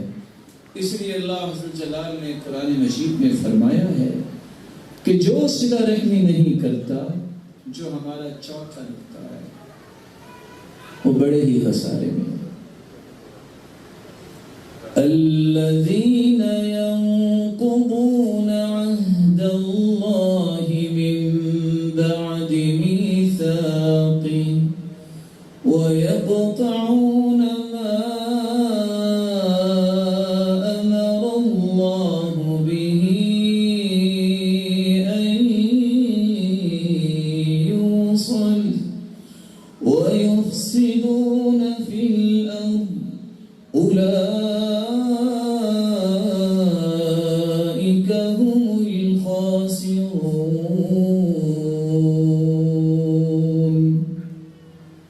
وہ لوگ جو اللہ تعالیٰ کے ساتھ کیے ہوئے عہد و پیمان کو توڑ دیتے ہیں اور جس چیز کو جوڑنے کا اللہ نے حکم دیا ہے اس کو کاٹ دیتے ہیں، قطع رحمی کرتے ہیں۔ وَيُفْسِدُونَ فِي الْأَرْضِ، یہ زمین میں فساد پھیلاتے ہیں۔ سب سے بڑا فساد اگر آپ تھوڑا سا سروے رپورٹ کروائیں، سب سے بڑا فساد دنیا میں کیا ہے؟ آپ کس دشمن یہودی عیسائی مجوسی فلاں فلاں کی بات کرتے ہیں؟ رشتہ دار کو برداشت نہیں کرتے۔ سب سے بڑی سخت جنگ ہوگی تو وہ خاندانی ہو۔ یفسدون فی الارض، جو قطع رحمی کرنے والے فسادی ہیں، اس زمین میں فساد برپا کرتے ہیں۔ اولئک هم الخاسرون، یہی لوگ جو ہیں خسارہ پانے والے ہیں۔ اور دوسری جگہ اللہ عز و جلال نے فرمایا کہ صرف خسارہ نہیں ہے بلکہ ان پر تو لعنت ہے۔ قرآن مجید کی آیت سنیے، وَالَّذِينَ يَنقُضُونَ عَهْدَ اللَّهِ مِن بَعْدِ مِيثَاقِهِ وَيَقْطَعُونَ مَا أَمَرَ اللَّهُ بِهِ أَن يُوصَلَ وَيُفْسِدُونَ فِي الْأَرْضِ أولئك لهم اللعنة ولهم سوء الدار۔ وہ لوگ جو اللہ کے عہد و پیمان کو توڑتے ہیں اور قطع رحمی کرتے ہیں، یہ لوگ کون ہیں؟ یہ زمین میں فساد بپا کرنے والے۔ اولئک لہم اللعنہ، ان کے لیے تو اللہ کی لعنت ہے، یہ لعنتوں کے مستحق۔ وَلَهُمْ سُوءُ الدَّارِ، اور ان کے لیے بہت ہی برا ٹھکانہ ہے۔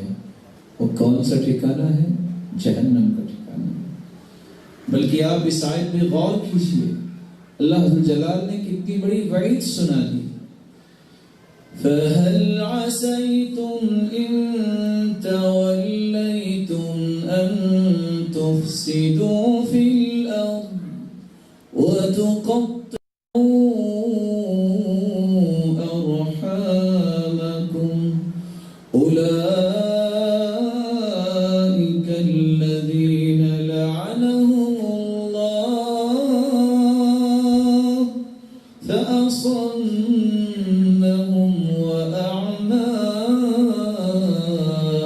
أَبْصَارَهُمْ۔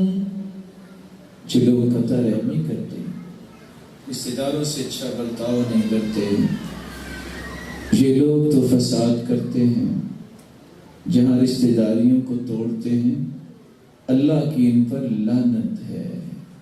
اور اللہ فَأَصَمَّهُمْ وَأَعْمَى أَبْصَارَهُمْ، اللہ تعالیٰ ان کو اندھا کر دیتے ہیں اور ان کو بہرا کر دیتے ہیں۔ ان کی آنکھیں ہوتی ہیں، بس اوقات بڑی موٹی موٹی آنکھیں بھی ہوتی ہیں، لیکن نظر حق نہیں آتا۔ ان کو نظر نہیں آتا ہمارا کوئی رشتہ دار بیمار ہے، مسکین ہے، پریشان حال ہے۔ ان کے کان تو ہوتے ہیں، شاید سائز میں بقیہ رشتہ داروں سے بڑے بھی ہو سکتے ہیں، لیکن سنائی نہیں دیتی ان کو بات۔ چیخو پکار بھی ہو تو ان کے دل پتھر ہو چکے ہیں، ترس نہیں آتا۔ رسول اللہ صلی اللہ علیہ وسلم کے صحابی سعد رضی اللہ تعالیٰ نے دل کہنے لگے کتنا اللہ کا فضل ہے، اللہ کی رحمت۔ آپ نے فرمایا سنو، کہ یہ نہ سوچ لینا کہ فضل آپ کو اللہ نے ایسے نہیں دے دیا، انما تنصرون وترزقون بضعفائکم، تمہاری اللہ مدد کرتے ہیں تمہیں رزق سے نوازتے ہیں تو اس وجہ سے تم کمزوروں کا خیال کرتے ہو۔ دو صحابی تھے، ایک پڑھنے آ جاتا، دوسرا کاشتکاری کرتا۔ وہ ایک دن کاشتکار صحابی کو یاد آیا، کام میں کرتا ہوں، کھا یہ جاتا ہے۔ جیسے آج کل بھی ہوتا ہے نا، لو بیوی تو میں نے کیا ہے، یہ تم نے کیا مسیطڑ اپنے گھر میں بٹھایا ہوا ہے، اور فیسیں اس کی بھی میں ہی دوں۔ اللہ کے رسول کو پتہ چل گیا، آپ نے فرمایا لعلک ترزق بہ، سنو تجھے بھی جو مل رہا ہے نا اس نیک آدمی کی وجہ سے مل رہا ہے، اسی نیکی کی وجہ سے یہ قرآن اور حدیث سیکھنے آتا ہے، دوبارہ اس طرح کی شکایت نہ کرنا۔ اس لیے رسول اللہ صلی اللہ علیہ وآلہ وسلم نے جب دودھ آیا تھا، بھوک تو سب کو لگی تھی، فٹ سے پیالہ گھر فاطمہ کو نہیں بھجوایا تھا۔ صفا یونیورسٹی کے طلباء چبوترے پہ بیٹھے لوگوں سے کہا تھا کہ پہلے تم پیو۔ جب سب نے پی لیا تھا، سب کو پلانے کے بعد ہی گھر بھجوایا۔ اس لیے اللہ عز و جلال نے بھی اپنے پیغمبر سے کہا تھا وَاصْبِرْ نَفْسَكَ مَعَ الَّذِينَ يَدْعُونَ رَبَّهُمْ بِالْغَدَاةِ وَالْعَشِيِّ يُرِيدُونَ وَجْهَهُ وَلَا تَعْدُ عَيْنَاكَ عَنْهُمْ تُرِيدُ زِينَةَ الْحَيَاةِ الدُّنْيَا وَلَا تُطِعْ مَنْ أَغْفَلْنَا قَلْبَهُ عَنْ ذِكْرِنَا وَاتَّبَعَ هَوَاهُ وَكَانَ أَمْرُهُ فُرُطًا۔ میرے محبوب ان لوگوں کے ساتھ لگے رہنا، صبح شام جو تیرے رب کو پکارنے والے ہیں۔ وَلَا تَعْدُ عَيْنَاكَ عَنْهُمْ، میرے محبوب ان سے نظریں نہ پھیر لینا۔ تريد زینت الحیات الدنیا، آپ دنیا کی زینت چاہتے ہیں۔ وَلَا تُطِعْ مَنْ أَغْفَلْنَا قَلْبَهُ عَنْ ذِكْرِنَا، ان لوگوں کے پیچھے نہ لگ جانا جن کے دل غافل ہیں تیرے رب کے ذکر سے۔ وَاتَّبَعَ هَوَاهُ، یہ تو اپنے خواہشوں کے غلام ہیں۔ وَكَانَ أَمْرُهُ فُرُطًا، ان کا کام کیسے صحیح ہو سکتا ہے؟ اس لیے اللہ عز و جلال سے دعا کرنی چاہیے کہ اللہ عز و جلال ہمیں صلہ رحمی کی توفیق عطا فرمائے۔ یہاں رک کے میں آخر میں 3 باتیں عرض کیے دیتا ہوں۔ پہلی بات، کتنے لوگ ہیں جنہوں نے اپنے رشتہ داروں سے 10 مہینے ہو گئے کلام ہی نہیں کیا؟ کوئی بتائے گا کہ یہاں بیٹھا ہو کوئی جوان کو بہادر؟ ہاتھ تو کھڑا کر دیے، پتہ میں نے کیا کہا ہے؟ کیا کہا بلا؟ کتنے بادشاہ ہیں پھر بھی ہاتھ کھڑا کر دیے۔ پہلے سنا کرتے ہیں میرے پیارے بھائی کہ کیا کہہ رہے ہیں۔ کوئی ہے آپ میں سے ایسا جس نے 10 مہینے تک اپنے کسی رشتے دار سے جھگڑا ہوا ہے، بات نہیں کی؟ اب کوئی بھی ہاتھ نہیں کھڑا ہوا۔ ہمارے استاد سمجھایا کرتے تھے، بیٹا جو فہم السؤالی نصف الجوابی، سوال کو سمجھنا بھی آدھا جواب ہوتا ہے، اس لیے سوال سمجھ کے اس کا جواب دینا۔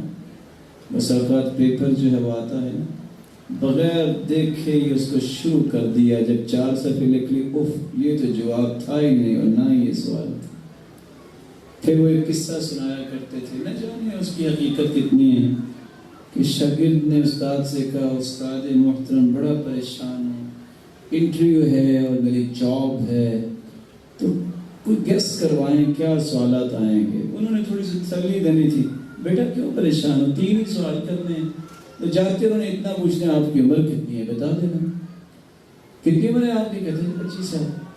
انہوں نے یہ پوچھنا آپ کا ایکسپیرینس کتنا ہے، تو کہہ دینا 15 سال۔ 15 سال ہو گئے نا آپ کو پڑھاتے ہیں؟ کہتا جی ہو گئے۔ تو 30 سوال یہ زیادہ سے زیادہ کر لے گا کہ آپ نے ایم اے عربی کیا کہ ایم اے اسلامیہ، کہہ دینا دونوں۔ لیکن اس بیچارے کو تسلی تو مل گئی، لیکن اس کو یہ پتہ نہیں تھا کہ جاتے سوالوں کا پیٹرن چینج ہو۔ اس نے جاتے ہی بیٹھا، اس نے کہا ہاں آپ کا ایکسپیرینس کتنا ہے؟ کہتا ہے 40 سال۔ کہتا ہے 25 سال۔ اور آپ کی عمر کتنی ہے؟ کہتا ہے 15 سال۔ کہتا ہے اچھا تم پاگل ہو کہ میں؟ کہتا ہے دونوں ہیں۔ اس سوال کا جواب جو ہے میرے پیارے بھائی سوچ کے دینا چاہیے کہ کوئی کیا کہہ رہا ہے۔ اس لیے میں تو ایک حدیث سنانے لگا تھا اور آپ کو تازگی دینے کے لیے پوچھا تھا، کوئی ایسا بھی بہادر بیٹھا ہے؟ میں نے بہادر کا نام کیوں لیا؟ کچھ لوگ کہتے ہیں بس جی یہ قبر تک میں اس سے بات نہیں کر سکتا۔ ماشاءاللہ کیا کمال ہے، کیا سٹیمنا ہے جی۔ حدیث کہتی ہے من هجر اخاہ السنہ فہو کسفک دم، سنن ابی داود کی روایت ہے، سلسلہ صحیحہ کی روایت، جو 1 سال تک اپنے بھائی سے کلام نہیں کرتا اس کو اتنا ہی گناہ ہوتا ہے جتنا اس نے اس کو قتل کر دیا۔ اور یہ بہادر ہے کہ 2 سال سے میری کلام نہیں ہوتا۔ رسول اللہ صلی اللہ علیہ وسلم نے تو فرمایا تھا کہ جو قطع رحمی کی بات کرتا ہے اس کی تو دعا قبول نہیں ہوتی۔ رسول اکرم صلی اللہ علیہ وسلم نے تو یہاں تک فرمایا ان اعمال بنی آدم تعرض كل خميس ليلة الجمعة فلا يقبل عمل قاطع رحم، ہر جمعرات کو نامہ اعمال اللہ کے ہاں پیش ہوتا ہے۔ صحیح ترغیب کی روایت ہے، اللہ ذوالجلال کے پیغمبر فرماتے ہیں آدم کی اولاد کے اعمال کو پیش کیا جاتا ہے لیکن قطع رحمی کرنے والے کے عمل کو قبول ہی نہیں کیا جاتا، بلکہ بخشش سے بھی محروم ہو جاتا ہے۔ دوسری روایت میں آتا ہے تفتح ابواب الجنہ یوم الاثنین و یوم الخمیس، سوموار کے دن جمعرات کے دن جنت کے دروازے کھولے جاتے ہیں۔ صحیح مسلم کی روایت ہے اللہ تعالیٰ سب کو معاف کر دیتے ہیں لیکن 2 لوگوں کو معاف نہیں کرتے، مشرک، اس کو بھی اللہ معاف نہیں کرتا۔ دوسرا كانت بينه وبين أخيه الشحناء، جن 2 بھائیوں کے درمیان بغض اور کینہ اور حسد ہو، اللہ عز و جل فرماتے ہیں انظروا هذين اتركوا هذين، اللہ کے رسول فرما رہے ہیں اللہ عز و جل فرماتے ہیں چھوڑ دو اس کے نام اعمال پیش ہی نہ کرو، میں دیکھنا بھی نہیں چاہتا، ان کو پیچھے لے جاؤ۔ حتى يصطلحا حتى يفيها، جب تک یہ سلو نہیں کر لیتے، جب تک اپنی محبت احترام میں واپس نہیں آ جاتے، ان کی اعمال میرے سامنے پیش نہ کیے جائیں۔ رسول اللہ صلی اللہ علیہ وآلہ وسلم نے سچ فرمایا وَيُرَدُّ أَهْلُ الضَّغَائِنِ لِضَغَائِنِهِمْ أَيْ أَحْقَادِهِمْ حَتَّى يَتُوبُوا، جب تک یہ توبہ نہیں کرتے اس وقت تک ان کے اعمال کو قبول ہی نہیں کیا جاتا۔ صحیح بخاری کی ایک روایت ہے 5984، صرف یہ روایت کبھی اکیلے بیٹھ کے پڑھ لینا، لا يدخل الجنة قاطع رحم، لا يدخل الجنة قاطع یعنی قاطع رحم، قطع رحمی کرنے والا جنت میں داخل نہیں ہوگا۔ رسول اللہ صلی اللہ علیہ وآلہ وسلم نے کتنی بڑی بات کہہ دی کہ جو قطع رحمی کرنے والا ہے وہ جنت میں داخل نہیں ہوگا۔ رب تعالیٰ سے دعا ہے کہ رب تعالیٰ ہمیں صلہ رحمی کی توفیق عطا فرمائے اور قطع رحمی سے محفوظ فرمائے۔ لیکن جہاں ایک بات جو اس گفتگو کو مکمل کرنے کے لیے ضروری ہے اس کا میں اضافہ کیے دیتا ہوں۔ ایک ہے صلہ رحمی، ایک ہے قلبی محبت اور گہرا تعلق، دونوں میں فرق، دونوں میں فرق۔ فرق کیسے ہے؟ آپ کے جو رشتہ دار ہیں آپ ان سے تعلق نہ توڑیے جب تک حجت قائم نہیں کر دیتے۔ حجت قائم کرنے کا معنی کیا ہے؟ اللہ نہ کرے کوئی شخص بے نماز ہے اور وہ کہتا ہے میں نماز پڑھتا بھی نہیں اور پڑھنے کی ضرورت بھی نہیں، معاند ہے، منکر۔ آپ اس کو سمجھاؤ، پہلے لڑائی نہ کرو، سمجھاؤ، پھر سمجھاؤ۔ سمجھانے کے بعد اس سے کہو اگر تم یہ کام نہ کیا، اس کو دلائل دو، قرآن و سنت کی محبت، احترام، اخلاق، نرمی کے ساتھ دلائل پیش کرو کہ کافر اور مسلمان کے درمیان فرق ہے۔ نماز جو نماز نہیں پڑھتا، انکار کرتا ہے، کافر ہو جائے۔ دلائل دینے کے بعد حکمت و بصیرت سے پھر سمجھاؤ، حجت قائم کرو۔ اکیلے گئے ہو تو کسی اور کو ساتھ لے لو، کسی عالم کے ذریعے اس کو باز کرواؤ۔ جب حجت قائم کر دی تو پھر آپ کہہ سکتے ہیں اگر اب بھی تم نے نماز نہ پڑھی تو میں تم سے ناراض ہوں گا، میں تمہارے ساتھ تعلق توڑ دوں گا، میں ایسا نہیں چل سکتا۔ یہ وہ طریقہ ہے جس کو اختیار کیا جا سکتا ہے اس وقت جب اس طریقے کو اختیار کرنے کا فائدہ ہو، نقصان زیادہ نہ ہو، اور جب آپ نے حجت قائم کر دی ہو۔ اسی لیے رسول اللہ صلی اللہ علیہ وآلہ وسلم کی زوجہ مطہرہ سیدہ عائشہ جب وہ صدقہ کیا کرتی تو ان کے بھانجے ہیں عبداللہ ابن زبیر، انہوں نے کہا کہ یہ تو مال ضائع کرتی رہتی، اتنا صدقہ، صرف اتنا کہا۔ تو سیدہ عائشہ نے کہا میں تجھ سے کلام نہیں کروں، تم نے اس کو ضائع کہنا کہہ دیا۔ 6 مہینے تک خالہ اپنے بھانجے سے بولی نہیں۔ سیدہ عائشہ رضی اللہ تعالیٰ عنہ، ان کی بہن اسماء رضی اللہ تعالیٰ عنہ، ایک دن ننیال کو بھی ڈالا، ددھیال کو بھی ڈالا۔ وہ کہتے تھے نہیں یہ غلط بات اس نے کی کیوں، حالانکہ عبداللہ بن زبیر کی وجہ سے انہیں عبداللہ کہا جاتا کیونکہ لاڑ پیار بھی بہت تھا ان سے۔ ایک دن ماں نے اپنی چادر میں عبداللہ کو لیا اور اپنی بہن کے گھر چلی گئی اور دروازے پہ جا کے کہتی ہے ندخل، اندر آ جائیں، may I come in؟ تو انہوں نے کہا جی آ جائیں۔ تو سیدہ اسماء کہتی اکلنا، ساری آ جائیں۔ تو بہن نے سمجھا شاید مذاق کر رہی، تو فرمانے لگی کلکم، ساری آ جاؤ۔ تو چادر میں کس کو لپیٹا ہوا تھا؟ اپنے بیٹے۔ وہ آگے خالہ کو چمٹ گئے، مجھے معاف کر دو، میں آئندہ سے ایسا نہیں کروں۔ نتیجہ کیا نکلا؟ کہا نہیں، پہلے مانو تم نے غلط کہا تھا، میں نے جو کہا تھا قسم ڈالی تھی میں اس کا کفارہ دوں گی، پھر تم سے کلام کرو۔ رسول اکرم صلی اللہ علیہ وسلم کے صحابی عبداللہ بن عمر رضی اللہ تعالی عنہ ہیں، ان کے بیٹے ایک بلال ہیں اور ایک واقد ہیں۔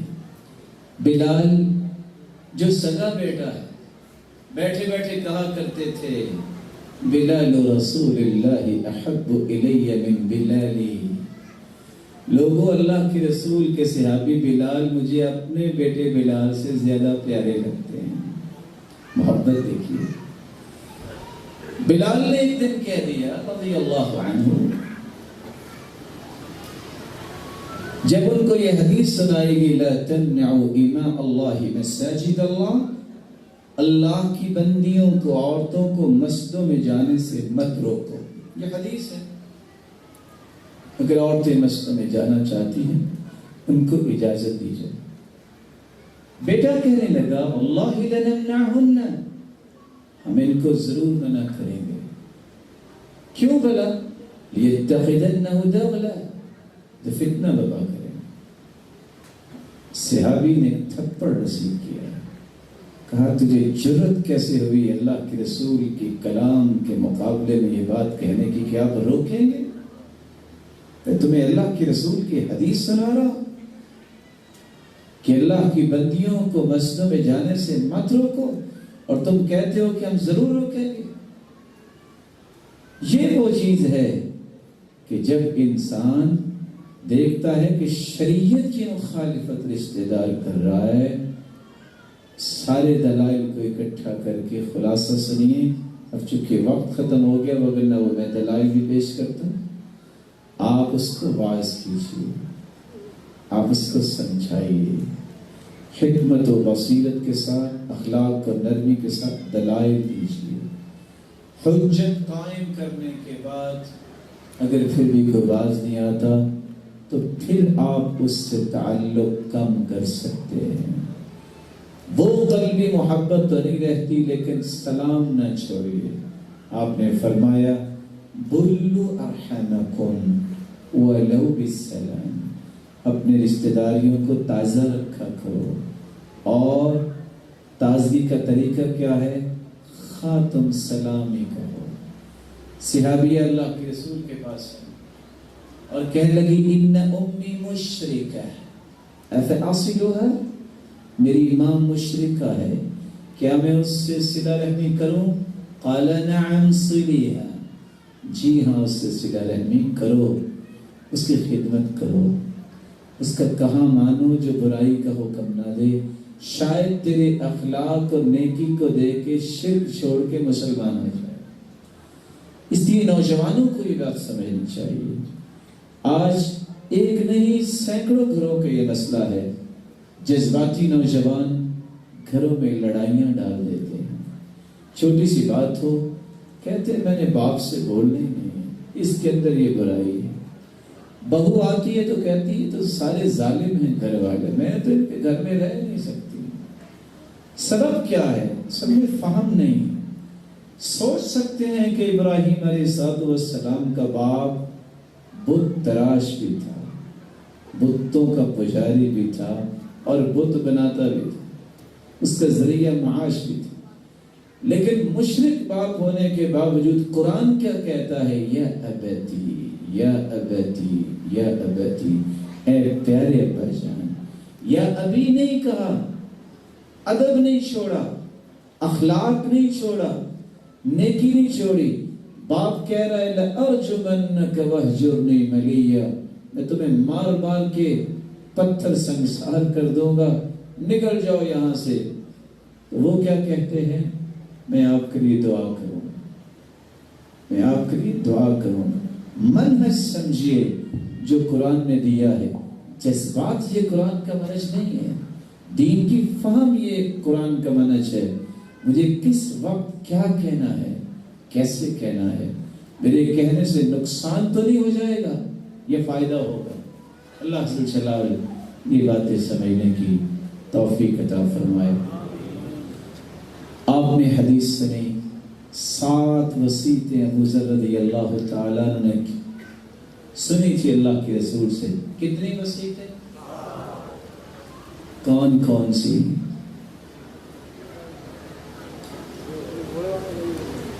خاموش ہو گیا۔ سنا ہے کہ کراچی والوں کے ہاتھ سے بڑے پکے ہیں۔ وہ ایک شخص کہتا ہوتا تھا نا اللہ نے مجھے 2 ہی نعمتیں دی ہیں۔ جی کون سی نعمتیں ہیں؟ کہتا ہے ایک میرا حافظہ بڑا پکا ہے، دوسری مجھے بھول گئی ہے۔ 2 نعمتیں، ان چیزوں کو یاد کیا کریں تاکہ آپ اپنے دوستوں کو سنائیں، اپنے رشتہ داروں کو سنائیں، اپنے آفیسز میں یہ دین کی بات کریں۔ 2 منٹ لگتے ہیں۔ آئیے ذرا میرے پیارے بھائی، چلو آج ہم اکٹھی چائے پیتے ہیں اور 7 حدیث سنا دی۔ 7 وصیتیں آج میں نے سنی۔ ان وصیتوں میں ایک وصیت یہ بھی تھی صلہ رحمی کی، اور ایک یہ بھی تھی حق بات کہنی چاہیے خواہ وہ کڑوی لگے۔ ایک بات جو آپ کو فائدہ دے سکتی ہے، زندگی میں نہ یہ خواہش کیا کریں کہ آپ کی کوئی تعریف کرے، اور نہ ہی آپ کسی کی ایسی تعریف کیا کریں جو جائز نہیں۔ اب چونکہ مجلس ایسی ہے، اس حدیث پہ عمل کرنا مشکل ہے بہت۔ حدیث کیا ہے؟ اذا رأيتم المداحين فاحسوا في افواههم التراب، جب تم کسی کو دیکھو کہ وہ تمہاری مدح کر رہا ہے تو اس کے منہ میں مٹی ڈالو، اب صحابی ابو الدرداء رضی اللہ تعالیٰ عنہ وہ بڑے جرت والے لوگ تھے. ایک شخص نے ان کی کافی ساری تعریف کی. وہ کہتے ہیں آپ ذرا تشریف رکھیے میں آتا ہوں. وہاں سے اٹھ کے گئے اور مٹی لا کے منہ میں ڈال دی. کہتی یہ کیا؟ کہتے میں نے تو کچھ نہیں کہا, میں نے حدیث پہ عمل کیا. اب یہاں اگر مٹی لینا بھی چاہے تو نیچے کارپیٹ ہے, لے بھی نہیں سکتے گے. لیکن قاعدہ یہ ہے آپ اللہ کی تعریف کریں, اس کے رسول کی تعریف کریں, درود پڑھیں, جس کا آپ کو فائدہ ہو. آپ کی تعریف میری تعریف کا کوئی فائدہ نہیں ہے. اس رب کی تعریف کریں جس نے کسی کو توفیق دی. یہ ایک ایسی بات ہے جو سلف کہا کرتے تھے. وہ اس طرح اس بات سے ڈرتے تھے, تعریفوں کے القابات سے. وہ کہتے تھے یہ ہے ہی موت. اور حدیث بھی یہ کہتی ہے جب ایک شخص نے بہت تعریف کی تو اللہ کے رسول نے فرمایا تم نے اپنے بھائی کی کمر توڑ دی ہے, تم نے تو اس کی گردن توڑ دی. اس لیے ہمیں سب سے زیادہ تعریف کرنی چاہیے تو کس کی؟ اللہ کی. اللہ عز و جلال کے بعد اگر کوئی تعریف کے لائق ہے تو کون؟ محمد رسول اللہ صلی اللہ علیہ وسلم. اللہ عز و جلال آپ سب کو عزتوں سے نوازے, برکتوں سے نوازے. اس گرمی کے موسم میں بھی آپ کو اللہ تعالیٰ جزائے خیر دے. آپ نے اتنا وقت بیٹھنا برداشت کیا اور ہمارے بے جوڑ کلمات سن کے بھی آپ جو قبیلہ خاطر نہیں ہوئے بلکہ بیٹھے رہے. الہ العالمین سے دعا ہے اللہ ان ساری روشن چہروں کو جہنم سے آزاد فرما, سب کی اولادوں کو نیک بنا, دست و بازو بنا, آنکھوں کی ٹھنڈک بنا اور سب کے جاریہ بنا. بے اولاد ہیں کوئی تو ان کی چولیوں کو بارونق بنا. صاحب مال ہیں تو ان کے مالوں میں برکت فرما. شریروں کی شرارت اور حادث اور حاسدوں کے حسد سے بچانا. بے روزگار ہیں تو اللہ ان کو توانگر بنا دے.